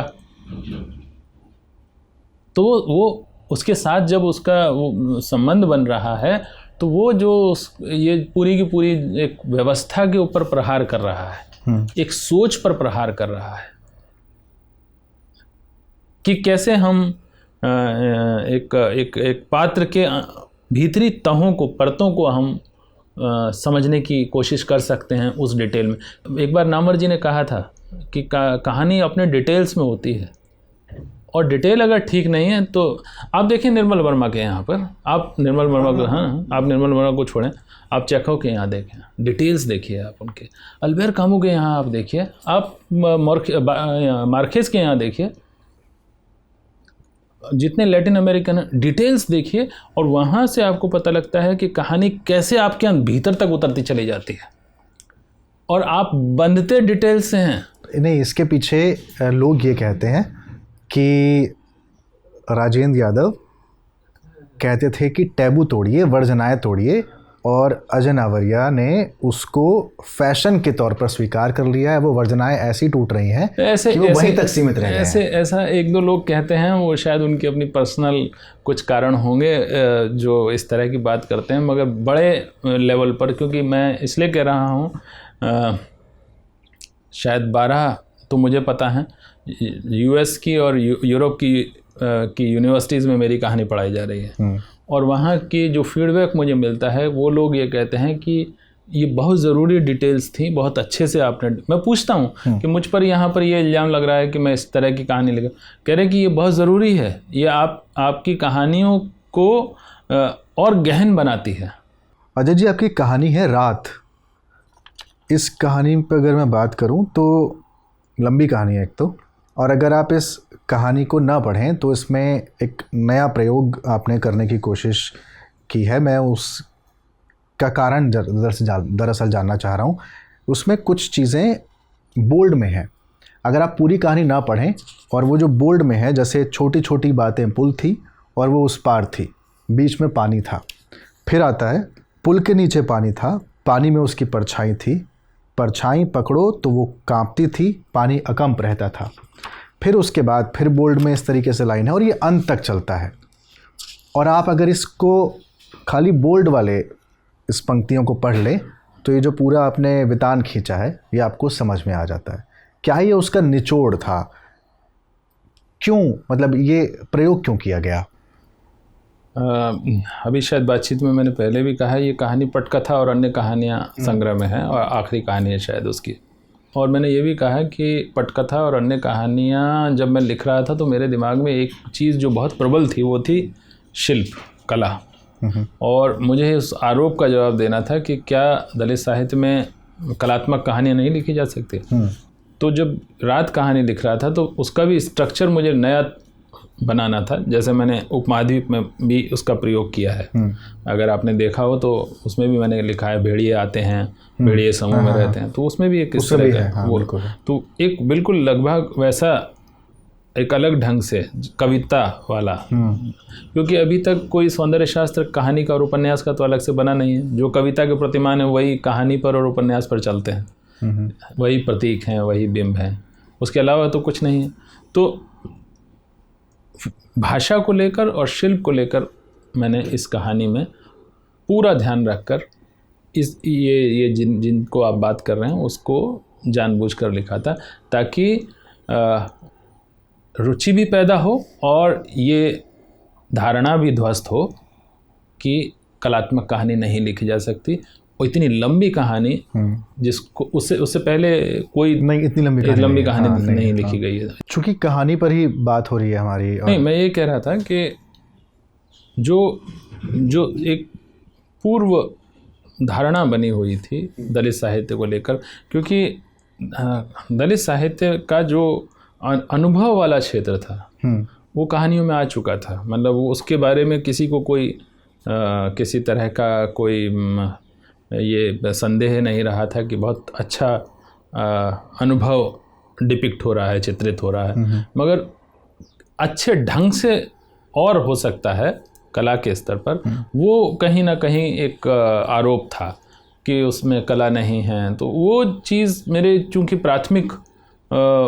प्राथमिकताओं में थी, तो रात कहानी लिखते वक्त भी मेरी ये प्राथमिकता थी कि उस कहानी को अगर आप पढ़ेंगे उस पर बहुत चर्चा नहीं हुई लोगों, मगर उसमें ऐसे मैंने प्रयोग किए हैं कहानी में, और अंदर तो बहुत प्रयोग किए हैं। ये तो बहुत छोटा सा है, तो लंबी कहानी है। और मुझे लगता है कि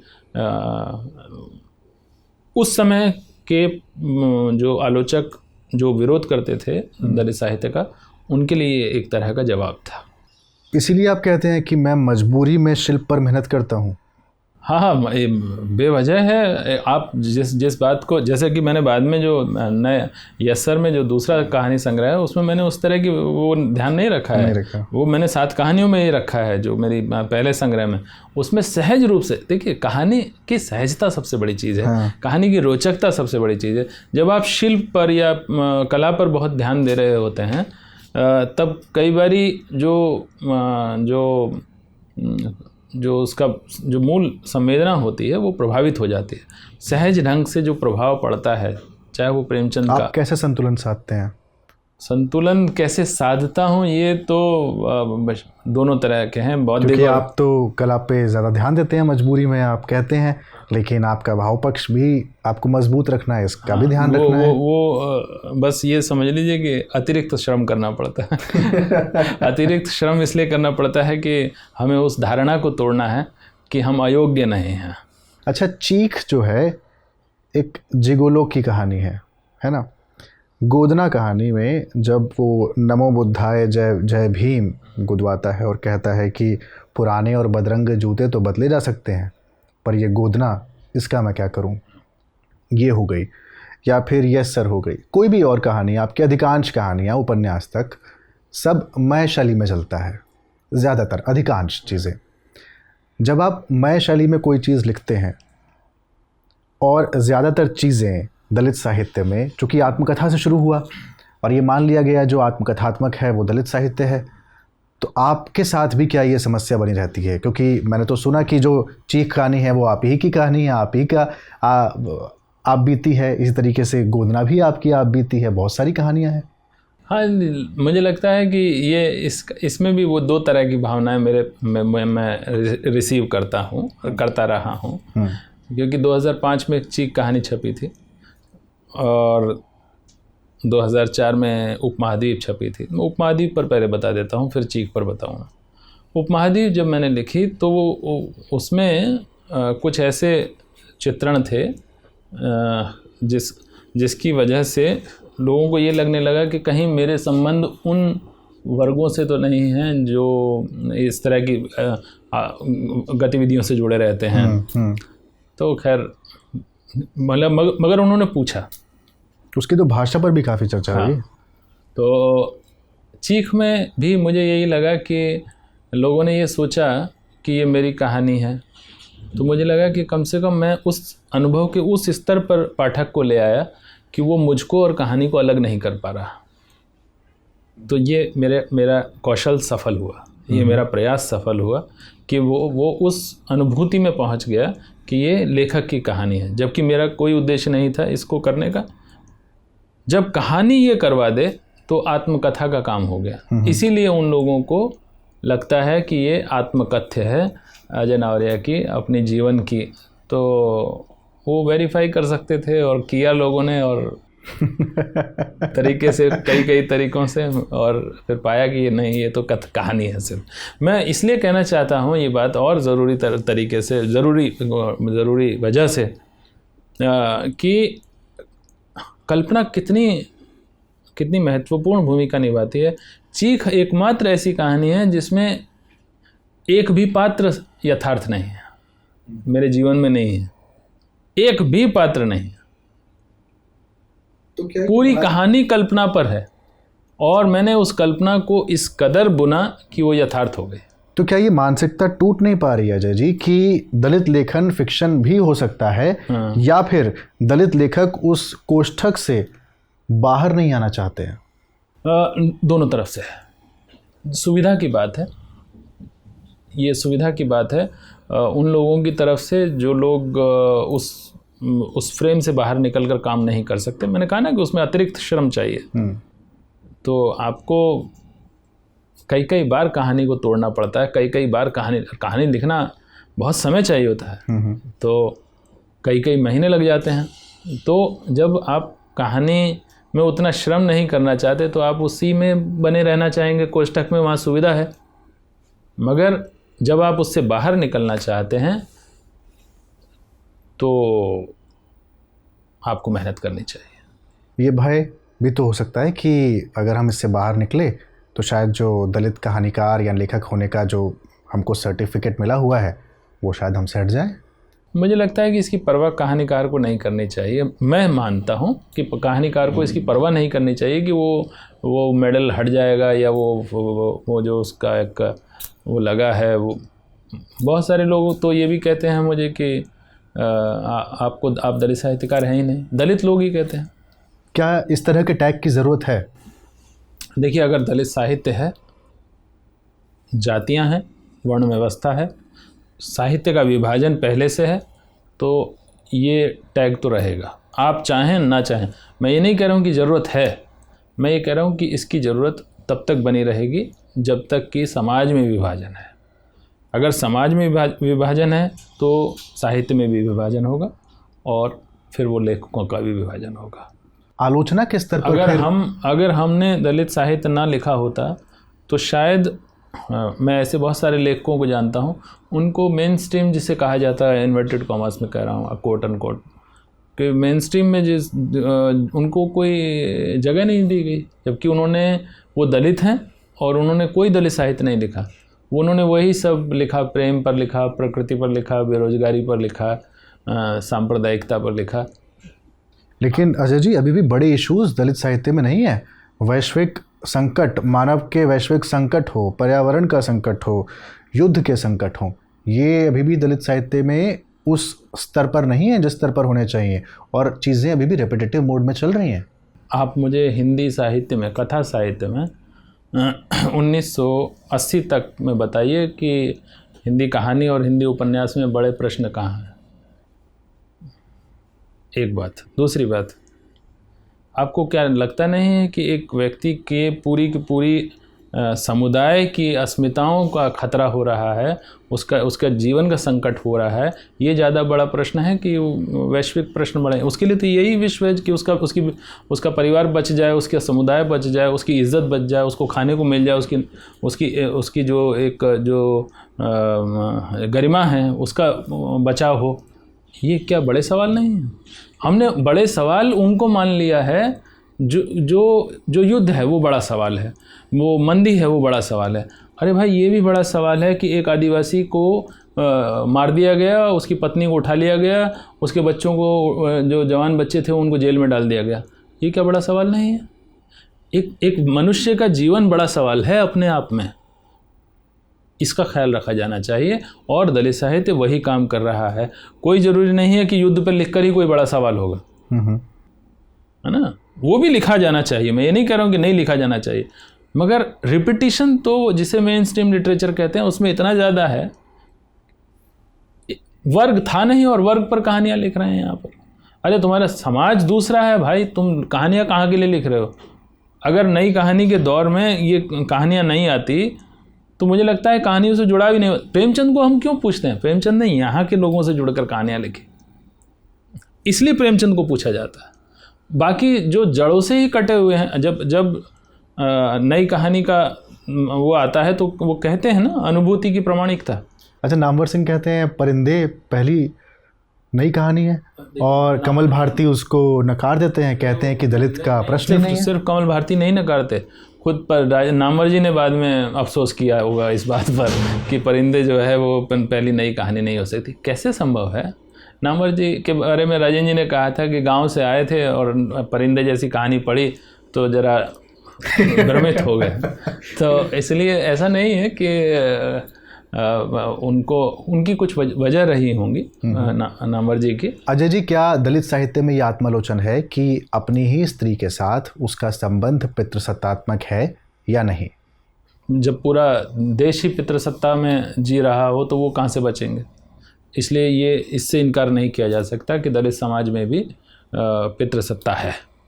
और बस ये ज़रूर कहा जा सकता है कि यहाँ दलित समाज में स्त्रियों को भी, क्योंकि वो शुरू से आत्मनिर्भर इकाई रही हैं, ये तो थोड़ा सा अभी बदलाव आया है, नहीं तो थोड़े वक्त पहले तक वो खुद आत्मनिर्भर होती थी, आर्थिक रूप से सबल होती थी, इसलिए उनकी स्थिति वैसी नहीं होती थी जैसे सवर्ण स्त्रियों की होती है।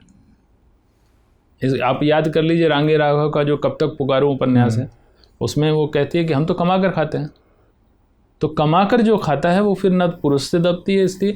इसीलिए आप देखेंगे आदिवासी स्त्रियां हों, पिछड़ी जाति की स्त्रियां हों, दलित स्त्रियां हों, वो अपने पति के साथ मिलकर कंधे से कंधा मिलाकर काम करती हैं, करती रही हैं और अपने अधिकारों के लिए भी सचेत है। इसीलिए जब वो विधवा हो जाती हैं तो उनका विवाह भी दूसरा हो जाता है तुरंत ही। आज से नहीं, 100 साल पहले से, 200 साल पहले से इसके प्रमाण हैं। उनका विवाह हो जाता था क्योंकि वो कमाती थी, अपने साथ चल देती थी। तो इसलिए वहाँ पर उनके लिए वह स्थिति नहीं थी जो सवर्ण स्त्रियों के लिए बहुत परवशता वाली स्थिति थी, जो कि अगर हम याद करें प्रेमचंद का उपन्यास सेवा सदन, आप याद करें निर्मला, आप याद करें गबन, तो उसमें जो स्त्रियां हैं, सवर्ण स्त्रियां, वो सब इस कारण दुख पा रहे हैं क्योंकि वो आर्थिक रूप से आत्मनिर्भर नहीं है। अच्छा, कुछ सवाल हैं मेरे। पहले तो उन सवालों पर आऊँ, छोटे छोटे कुछ सवाल हैं और मैं शॉर्ट में उनके उत्तर भी आपसे चाहूँगा संक्षेप में। लेकिन उससे पहले मैं जानना चाहता हूँ, आपकी इतनी कहानियों का अनुवाद हुआ, जैसा आपने खुद बताया, दर्जन भर से ज़्यादा विश्वविद्यालयों में, विदेशी विश्वविद्यालयों में आपकी कहानियाँ लगी हुई हैं, पाठ्यक्रम में अनुदित अनुवाद उनका लगा हुआ है। ये संभव कैसे हुआ, पहली चीज़ तो ये, और इसने आपके लेखकीय जीवन को कितना बदला?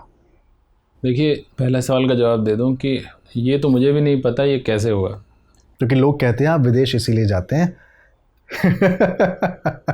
मैंने आपको शुरू में ये बात कह दी थी कि कुछ विदेशी लोग ही मेरे संपर्क में आ गए अपने आप किन्हीं कारणों से, और उन्होंने ही मुझे बुलाया और संयोग ऐसे घटित हुए जिसकी वजह से मुझे आज तक मैं एक पैसा खर्च करके अपना या अपने विश्वविद्यालय का या अपने देश का एक पैसा खर्च करके बाहर नहीं गया हूँ, उल्टा वहाँ से लेकर आया हूँ। कहा तो ये भी जाता है कि जब दलित लेखक संघ जो था उसमें आपने किसी को इसीलिए आगे नहीं बढ़ने दिया क्योंकि आप नहीं चाहते थे कोई और आगे बढ़े और आप अपनी सत्ता जो है वो खतरे में ना आ जाए और विदेशी विश्वविद्यालयों में आपकी ही कहानियाँ चलें। देखिए, ये भी एक तरह की अफवाह है, एक तरह का आरोप है। कोई किसी को कैसे रोक सकता है? ये तो सब फिजूल बातें होती हैं। जो मेरे साथ लोग लिखते थे, क्या उनकी कहानियाँ लोगों ने सराही? क्या लोगों ने इस योग्य समझा कि उनको ट्रांसलेट किया जाता? अनीता भारती तो दलित लेखक संघ में नहीं थी, तो उनकी कहानियों को ट्रांसलेट क्यों किया? अंजलि काजल तो नहीं थी, उनकी कहानियों को क्यों ट्रांसलेट किया? ये सब बेकार की बातें हैं। जिन लोगों का किसी वजह से कुछ काम नहीं बन पाता, वो दूसरों को पत्थर फेंकने का काम करते हैं कि इनकी वजह से हम नहीं आगे बढ़ पाए। ये कला का क्षेत्र है। आप अच्छा लिखेंगे, आपको कोई रोक नहीं सकता। सूर्य जब उगेगा तो सब देखेंगे उसे। तो अगर मेरी कहानियाँ लोगों को अपने समय के हिसाब से अलग लगी, आगे लगी, अच्छी लगी, तो उसका ट्रांसलेशन भी हुआ।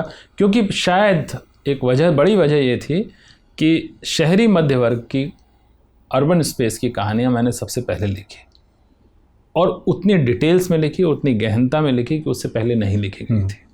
शायद ये बात थी जिसकी वजह से विदेशी लोगों को जोड़ने में मुझसे, क्योंकि एक तरफ वो ओम प्रकाश वाल्मीकि को पढ़ रहे थे, मोहनदास नेमिष राय को पढ़ रहे थे, जयप्रकाश करदम को पढ़ रहे थे, फिर उन्होंने देखा कि एक तरफ अजय नावरिया हैं, तो फिर इसीलिए ओम प्रकाश वाल्मीकि के बाद जो दूसरा चरण माना गया वो अजय नावरिया का कहानियों का माना गया। तो उसमें दूसरे लोग नहीं हटे। तो ये कहना फिजूल है कि मैंने किसी को आगे नहीं बढ़ने दिया।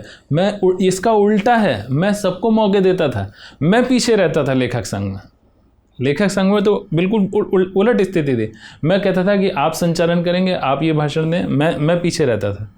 मैं नहीं आना चाहता था आगे, मगर संयोग ये था कि लेकिन एक अवसर मुझे मिल गए। शायद भला करने का फल होगा।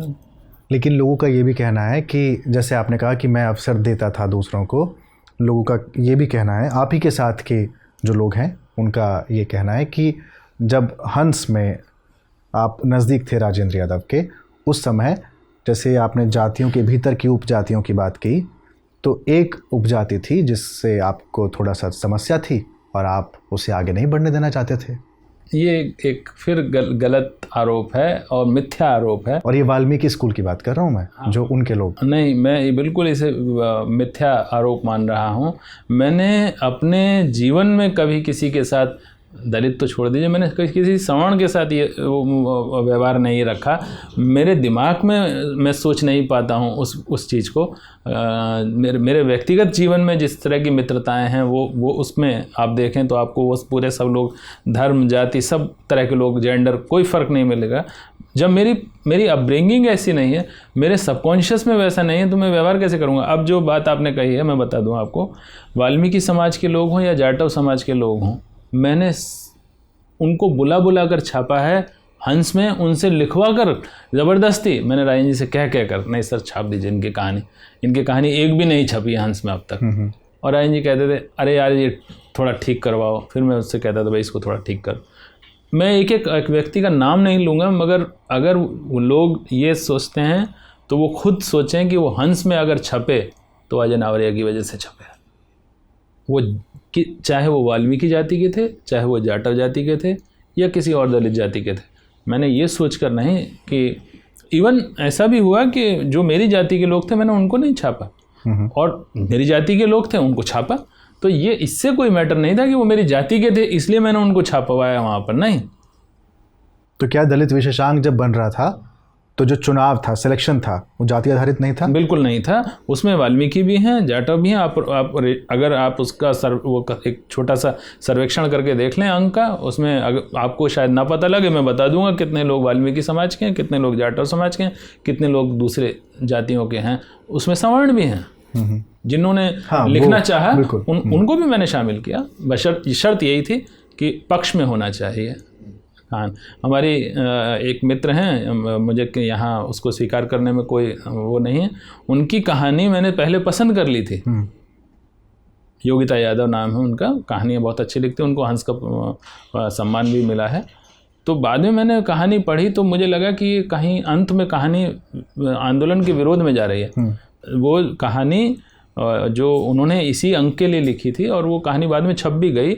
तो योगिता यादव की कहानी मैंने नाम प्रकाशित करने के बाद भी नहीं छापी, तो इसके पीछे योगिता यादव का विरोध नहीं था, जाति का विरोध नहीं था। उस कहानी में मुझे लगा कि इसकी वजह से अंक भी खराब होगा, मेरी दृष्टि पर भी आरोप लगेंगे और योगिता जी के बारे में भी एक गलत मैसेज, संदेश जाएगा कि ये ऐसा सोचती हैं आंदोलन के बारे में। तो इसलिए मैंने रोका था उसको। आपकी एक कहानी है, उसी का मैं एक अंश पढ़ रहा हूँ और उसी से जुड़ा हुआ अगला सवाल है। कहानी ये है कि वही मैं आवरण कहानी का ही ले रहा हूँ। उसमें जब रम्या ने हाथ बढ़ाकर उनके हाथ पर हाथ रखा, आप मुझे 5 साल पहले क्यों नहीं मिले दीपंकर सर, आप जानते हैं मुझे इतने अच्छे क्यों लगते हैं। आगे 2-3 लाइन हटा देता हूँ। इसलिए क्योंकि आप में आत्मविश्वास है, अपने वजूद से आप शर्मिंदा नहीं, आप उसे स्वीकार करते हैं जो आप वास्तव में हैं, कोई बनावटीपन नहीं, बहुत सहज, एकदम मिट्टी के मानुस हैं आप। इनमें से बहुत सारे लोगों के कहे हुए वाक्य हैं जो मैंने एक जगह इकट्ठे कर दिए हैं। हाँ, तो मेरा सवाल ये है कि आत्मविश्वास है, इसमें कोई दो राय नहीं है, सब लोग इस बात को मानते हैं, लेकिन ये कोई नहीं मानता कि कोई बनावटीपन नहीं है। लोगों का कहना है कि अजय नावरिया एक आवरण ओढ़ के रखते हैं। अच्छा, निरावरण कौन रह सकता है? अनावृत कोई रह सकता है? कोई पसंद करेगा किसी को? अनावृत व्यक्ति को कौन पसंद करता? पागल कहेंगे लोग। तो आवरण तो सबके ऊपर है। कोई ये कहे कि मेरे ऊपर आवरण नहीं है, अपने अंदर जरा झांक कर देख ले कि क्या उसने आवरण नहीं डाल रखा है। जब वो पिता के रूप में होता है तो उसका एक आवरण होता है, एक रूप होता है। पति होता है तो दूसरा रूप होता है, प्रेमी होता है तीसरा रूप होता है, सामाजिक जीवन में चौथा रूप होता है। आप लोग जैसे आप विश्वविद्यालय में पढ़ाते हैं, शिक्षक के रूप में आपका दूसरा रूप होता है। तो आवरण तो होते ही हैं। लोग ये कहते हैं कि आवरण, बिना आवरण के रहें। अरे भाई, अगर बिना आवरण के रहोगे तो आप व्यवहारिक आदमी नहीं हो। इतने आवरण तो आपको रखने पड़ते हैं। हाँ, ये कहना कि वो बनावटी हैं, ये गलत है। बनावटी नहीं हूँ, आर्टिफिशियल नहीं हूँ। जो जहाँ का रूप है उसमें मैं उतना ही अपने को सहज रखने की और स्वाभाविक रखने की कोशिश करता हूँ। मैं ये नहीं कहता हूँ कि मैं कुछ कोशिश में पूरी तरह सफल हूँ, मगर मैं कोशिश करता हूँ। क्या अजय नावरिया तुनक मिजाज है? संभवतः शायद हूँ। एरोगेंट है? नहीं, एरोगेंट नहीं हूँ। तुनक मिजाज इस अर्थ में हूँ कि कोई मूर्खता की बात बार बार करता रहता है तो फिर मैं तुनक मिजाज। जैसे कोई मुझे, जब मैं किसी को, मैं खुद अहंकार करना पसंद नहीं करता हूँ और कोई मुझे अहंकार दिखाता है तो फिर मैं रेसिप्रोकेट करता है उस तरह का। तो कि उसको भी महसूस होना चाहिए ना कि आप क्या कर रहे हैं। तो इसलिए कि उसको आईना दिखाना ज़रूरी है ताकि उसे पता लगे कि वो ऐसा व्यवहार करता है, तो जब उसके साथ वैसा व्यवहार होगा तो कैसा लगेगा। क्या इसी रेसिप्रोकेशन में, इसी रेसिप्रोकेट करने में जाति की हेजीमनी भी आगे आती है क्या? जाति की हेजीमनी किस अर्थ में? कास्ट हेजीमनी किस अर्थ में मतलब आगे आती है? मतलब मैं जिस कास्ट से बिलोंग करता हूँ। देखिए, एक हो सकता है, मैं ऐसा नहीं कह सकता हूँ कि मैं कि कास्ट की वजह से हेजेमनी के कारण ऐसा है। मुझे लगता है स्वभाव है वो। हम 5 बहन भाई हैं, हम सबके स्वभाव एक ही सब उससे हैं, मगर मेरा स्वभाव सबसे अलग है। मैं ऐसा नहीं है कि मैं, जैसे मैंने स्वीकार किया कि शायद तुनक मिजाज हूँ, मगर किस अर्थ में हूँ ये भी मैंने बताया। थोड़ा क्रोधित हो जाता हूँ किसी बात पर, ये भी सच है। क्या अजय नावरिया जानकर कंट्रोवर्शियल स्टेटमेंट्स देते हैं? मैंने कभी जानबूझकर कंट्रोवर्सी को खड़ा नहीं किया, मगर शायद कोई ऐसा रिश्ता है कि मैंने बोला और उसके बाद वो कंट्रोवर्सी हो गई। जयपुर लिटरेचर फेस्टिवल में भी ऐसा ही हुआ था। जब मैंने ये कह दिया था कि हमें ना राम राज्य चाहिए ना बुद्ध राज्य चाहिए, हमें लोक राज्य चाहिए, तो लोक राज्य वाली बात को तो लोगों ने किनारे कर दिया और बौद्ध राज्य वाली बात पर तो समझाने, हाँ, मुझे समझाने नहीं, बिल्कुल हाथ खींचतान कर दिया था उतर कर। उसके बाद मुझे वो देने पड़े, बॉडीगार्ड दिए मुझे 4, उन्होंने, नमिता जी ने, कि भाई इनको खतरा हो सकता है। तो ये जो असहनशीलता है, असहिष्णुता है, ये किसी भी वर्ग में हो सकती है। मैं इसीलिए बार बार कह रहा हूँ, डॉक्टर अंबेडकर ने ठीक कहा था कि जो श्रमिकों की तानाशाही की बात की थी, वो तानाशाही का भाव किसी भी समुदाय में पैदा हो सकता है। इसलिए उन्होंने समुदाय के बरक्स व्यक्ति को महत्व दिया है। व्यक्ति की गरिमा, इंडिविजुअल डिग्निटी। तो ये एक बहुत बड़ी चीज़ है। तो अगर आप डॉक्टर अंबेडकर के दर्शन को अपने जीवन में समझते हैं, मानते हैं, स्वीकार करते हैं, मैं ये नहीं कह रहा हूँ कि उनकी हर चीज़ को आप मानेंगे, आप समय बदल गया है उसके हिसाब से आप, जब वो खुद व्यक्ति पूजा को मना करते हैं तो आप उनको क्यों पूज रहे हैं? आप डॉक्टर अंबेडकर को पूजे मत, आप डॉक्टर अंबेडकर की जो ज़रूरी बातें हैं हमारे देश के लिए, जो ज़रूरी है हमारे नागरिकों के लिए ज़रूरी है, हमारे आत्म विकास के लिए जो ज़रूरी है, उसको स्वीकार करें। वो सिर्फ अंबेडकर की क्यों, वो किसी भी व्यक्ति की हो सकती हैं, मगर अंबेडकर के विचार इसलिए क्योंकि अंबेडकर ने जाति पर बहुत गहराई से और बहुत व्यापकता से विचार किया। आप सोचिए कि अंबेडकर ने सिर्फ जाति पर विचार नहीं किया, उस समय थॉट ऑन पाकिस्तान जैसी किताब उन्होंने लिखी। आप सोचिए कि वो धर्म पर बात कर रहे हैं और मार्क्सिज्म पर बात कर रहे हैं और मार्क्सिज्म के खिलाफ भी बोल रहे हैं। तो आप ये समझिए कि उन्होंने जो उनकी पीएचडी थी उसी के आधार पर भारतीय रिजर्व बैंक की अवधारणा बनी, प्रॉब्लम ऑफ रूपी पर। तो कितना बड़ा कैनवस होगा उनका सोचने का। तो मैंने कोई कंट्रोवर्सी खड़े करने के लिए कोई बात नहीं कही, मगर हो सकता है कई बारी मैं शायद, जैसे अब मैंने ये बात कही कि डॉक्टर अंबेडकर के बारे में, तो किसी को इसी में कंट्रोवर्सी नज़र आ सकती है। तो हो सकता है कि वो मेरे प्रति किसी कारण से दुर्भाव हो जिसे वो कंट्रोवर्सी में बदल देते हैं। नहीं, इसलिए भी कि आप लाइमलाइट में बने रहना चाहते हैं। मिसाल के तौर पर आपने ये कहा कि जो न्यू कस्टम कहानी है जो आपके पिता के साथ घटित हुआ चाय की दुकान पर, उन्होंने कहा कप धोकर जाइए, उन्होंने कप तोड़ दिए और उसको पैसे दे दिए।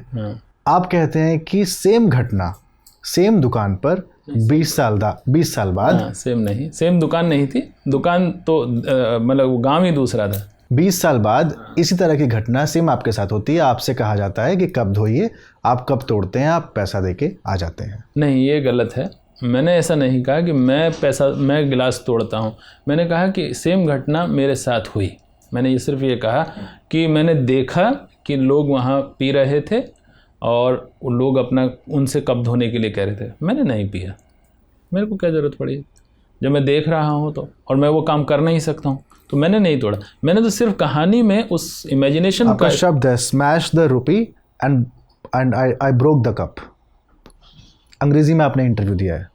अच्छा, तो ये मुझे लगता है कि दो मिक्स हो गई है। एक गांव में ऐसा हुआ था, एक गांव में ऐसा नहीं हुआ था, तो हो सकता है मिक्स हो गया हो कि ये शायद मैंने हिंदू को दिया था। अब लोग इस पे यही ये होता है ना कि सेम चीज़ें कैसे हो सकती हैं, है ना। तो लोगों ने बोला कि ये एक बनावटीपन है, बना के बोला गया है, और अब वो कहानी चूंकि विश्वविद्यालय में लग गई है तो अलग बात है। नहीं, कई बारी क्या होता है कि जब स्मृतियाँ होती हैं तो उसमें कुछ घटाव बढ़ाव हो जाता है, क्योंकि इतने लंबा समय बीत चुका है और उस वक्त मेरी उम्र 15-16 साल की रही होगी या 20 साल की रही होगी। तो मैंने अगर उसमें कुछ जोड़ दिया होगा तो वो एक कथाकार का दिमाग होगा और कुछ नहीं, वो आर्टिफिशियल होना नहीं है। मतलब एक कथाकार, जैसे मुझसे कई बार लोग कहते भी हैं कि यार तुम बातों को बहुत वो कर देते हो, मतलब बढ़ा चढ़ा कर बता देते हो। तो वो होता है, कथाकार के साथ तो होता ही है, वो सबके साथ होता है। क्या दलित होने का कभी लाभ भी मिला? दोनों होता है, जो भी होगा उसको दोनों, एक पक्ष पकड़ लेगा तो दूसरा पक्ष अपने आप आ जाएगा। देखिए, अगर उसकी हानियां हैं तो उसके लाभ भी उठाए, है ना। कोई भी जाति वो अगर एक अपने समुदाय के कारण दुख उठा रही है तो बहुत संभव है कि उसके सुख भी उठा रही होगी, मगर देखना ये होता है कि क्या उसके सुख ज़्यादा बड़े हैं या दुख ज़्यादा बड़े हैं।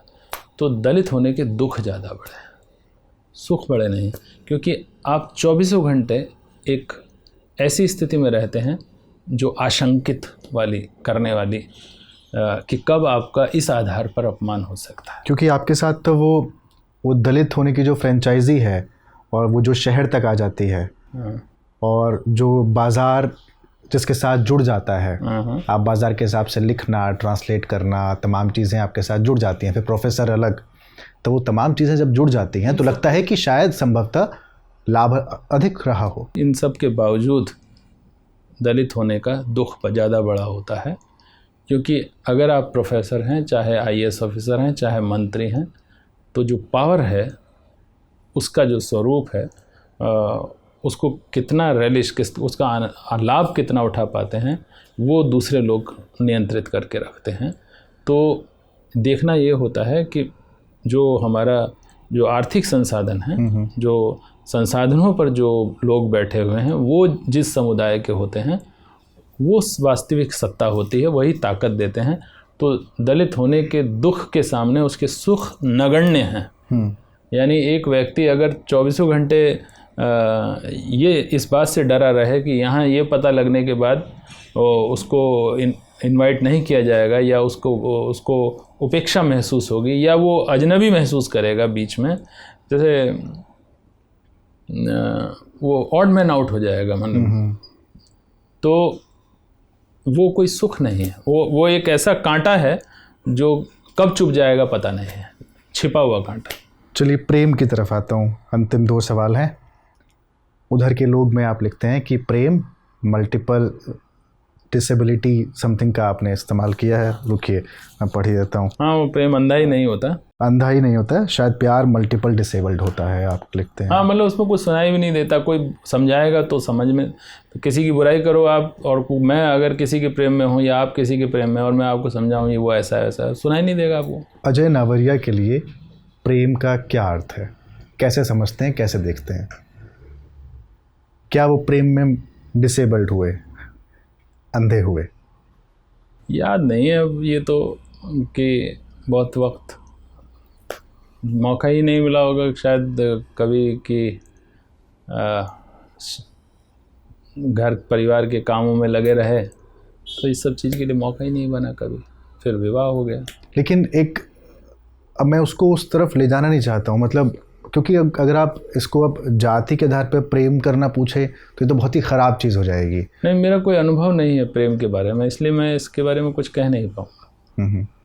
मतलब जिस प्रेम की बात आप कर रहे हैं, स्त्री पुरुष के प्रेम की बात, मेरा उसका कोई अनुभव नहीं है। मेरा ज़्यादातर जो है वो जितना लिखा गया, क्योंकि आपके हर कहानी में स्त्री पुरुष संबंध है। हाँ, वो स्त्री पुरुष संबंध है, मगर वो मेरे नहीं हैं। मैंने जो समाज में, जैसा मैंने कहा ना कि कुछ लोग पुल की तरह, तो कुछ लोग मुझ तक आते हैं। मैं सामाजिक व्यक्ति हूँ, लोगों को सुनता हूँ, लोगों से मिलता हूँ, लोगों की निजी व्यथाओं को भी मैंने जाना है, लोगों ने दिल खोल कर अपनी बातें बताई हैं, उन्हीं से मैंने प्रेम को समझा, उन्हीं से उनकी परेशानियों को भी समझा, प्रेम के सुख को भी समझा, प्रेम के दुख को भी समझा। तो चूँकि मेरा तो विवाह बहुत समय से हो गया, तो इसलिए प्रेम की वैसे भी कोई संभावना नहीं थी, तो इसलिए मैं उस बारे में मैंने कहा कि मैं उसमें कुछ वो नहीं कर पाऊँगा, कुछ ऐसी कोई चीज़ नहीं जोड़ पाऊँगा जो पहले से नहीं कही गई हो। कि हाँ, जाति के कारण ज़रूर लोगों को मैंने सुना है, जो कि लोगों से सुनता हूँ कि जाति के कारण लोग प्रेम नहीं करते हैं, या पता लगने पर, जैसा कि हमने ओम प्रकाश वाल्मीकि की आत्मकथा में पढ़ा, तो प्रेम छोड़ देते हैं, करने के बाद भी पीछे हट जाते हैं। और अभी भी मैं देख रहा हूँ युवा वर्ग में भी कि एक तरफ को थोड़ा स्टैग्नेशन है, एक तरफ को थोड़ा रुकाव है, मगर एक हिस्सा खुल रहा है और आपस में एक दूसरे की नज़दीकियाँ बढ़ रही हैं, और जाति का जो टैबू है, जो जाति का अवरोध है, वो गिर रहा है। मैंने एक कहानी ही इस पर लिखी है, इतिहास नाम से, जिसमें एक वाल्मीकि परिवार और एक राजपूत परिवार के बीच में, लड़की राजपूत परिवार से है और लड़का वाल्मीकि परिवार से है, और दोनों का विवाह होता है, प्रेम होता है, विवाह होता है। दलित लेखन को किस तरफ जाता हुआ? दलित साहित्य इसके विरोध में नहीं है। हाँ। इस तरह के अंतर्जातीय विवाहों के पक्ष में है। तो प्रेम तो जरूरी चीज़ है, प्रेम होगा तभी विवाह होना चाहिए कम से कम। दलित लेखन को किस ओर जाता हुआ देख रहे हैं? क्या केवल ये साहित्यिक आंदोलन के रूप में ही है? नहीं, वो साहित्यिक आंदोलन तो बाद में बना, पहले वो सामाजिक आंदोलन है। सामाजिक आंदोलन को पुष्ट करने के लिए साहित्यिक आंदोलन बना है। तो अगर ज्योतिबा फुले से हम माने, जो कि मैं कहता रहा हूँ, बार बार कहता रहा हूँ, और संभवतः मुझसे पहले इस बात पर किसी का ध्यान नहीं गया कि मैं जो भारतीय नवजागरण है उसकी शुरुआत राजा राम मोहन राय से नहीं मानता हूँ। वो भद्रलोक का नवजागरण है, और वो जो भारत का वास्तविक नवजागरण है वो ज्योतिबा फुले महाराष्ट्र से हुआ है, बंगाल से नहीं हुआ। नहीं, आप ये कह रहे हैं। मैं ये कह रहा हूँ। तो अब इसको भी कोई कहे कि कंट्रोवर्सी शुरू करने के लिए, अब कहने को तो कुछ भी कहा जा सकता है, ये भी एक कंट्रोवर्सी का कारण हो सकता है कि साहब मैं जो राजा राम मोहन राय को इसलिए नहीं मान रहा हूँ क्योंकि वो सवर्ण है, और ज्योतिबा फुले को इसलिए मान रहा हूँ क्योंकि वो सवर्ण नहीं है, मगर वो दलित तो नहीं है। अगर इसी तर्क पर चलना है तो फिर मैं ज्योतिबा फुले का भी नाम क्यों लूँ? वो सवर्ण तो नहीं है मगर वो दलित भी नहीं है, ठीक है ना। तो मगर मैं ज्योतिबा फुले का नाम ले रहा हूं तो इसका कारण यह है कि मैं मूल्यांकन करते वक्त निष्पक्ष हूं। जब मैं मूल्यांकन कर रहा हूं राजा राम मोहन राय का, तो राजा राम मोहन राय सती प्रथा के खिलाफ लड़ाई लड़ते हैं, जाति प्रथा के खिलाफ नहीं लड़ते हैं। मगर ज्योतिबा फुले फातिमा शेख के साथ मिलकर सभी अपनी पत्नी के साथ पूरा एक मूवमेंट खड़ा करते हैं। तो वास्तविक नवजागरण क्या है जिसमें 90% लोग शामिल है, 95% लोग शामिल, 5% लोगों के लिए आप नवजागरण बोल रहे हैं। अच्छा, किस तरफ जाता हुआ देख रहे हैं आप दलित आंदोलन को, और अपने समकालीन या बाद की पीढ़ी में किन किन रचनाकारों को आप पढ़ते हैं?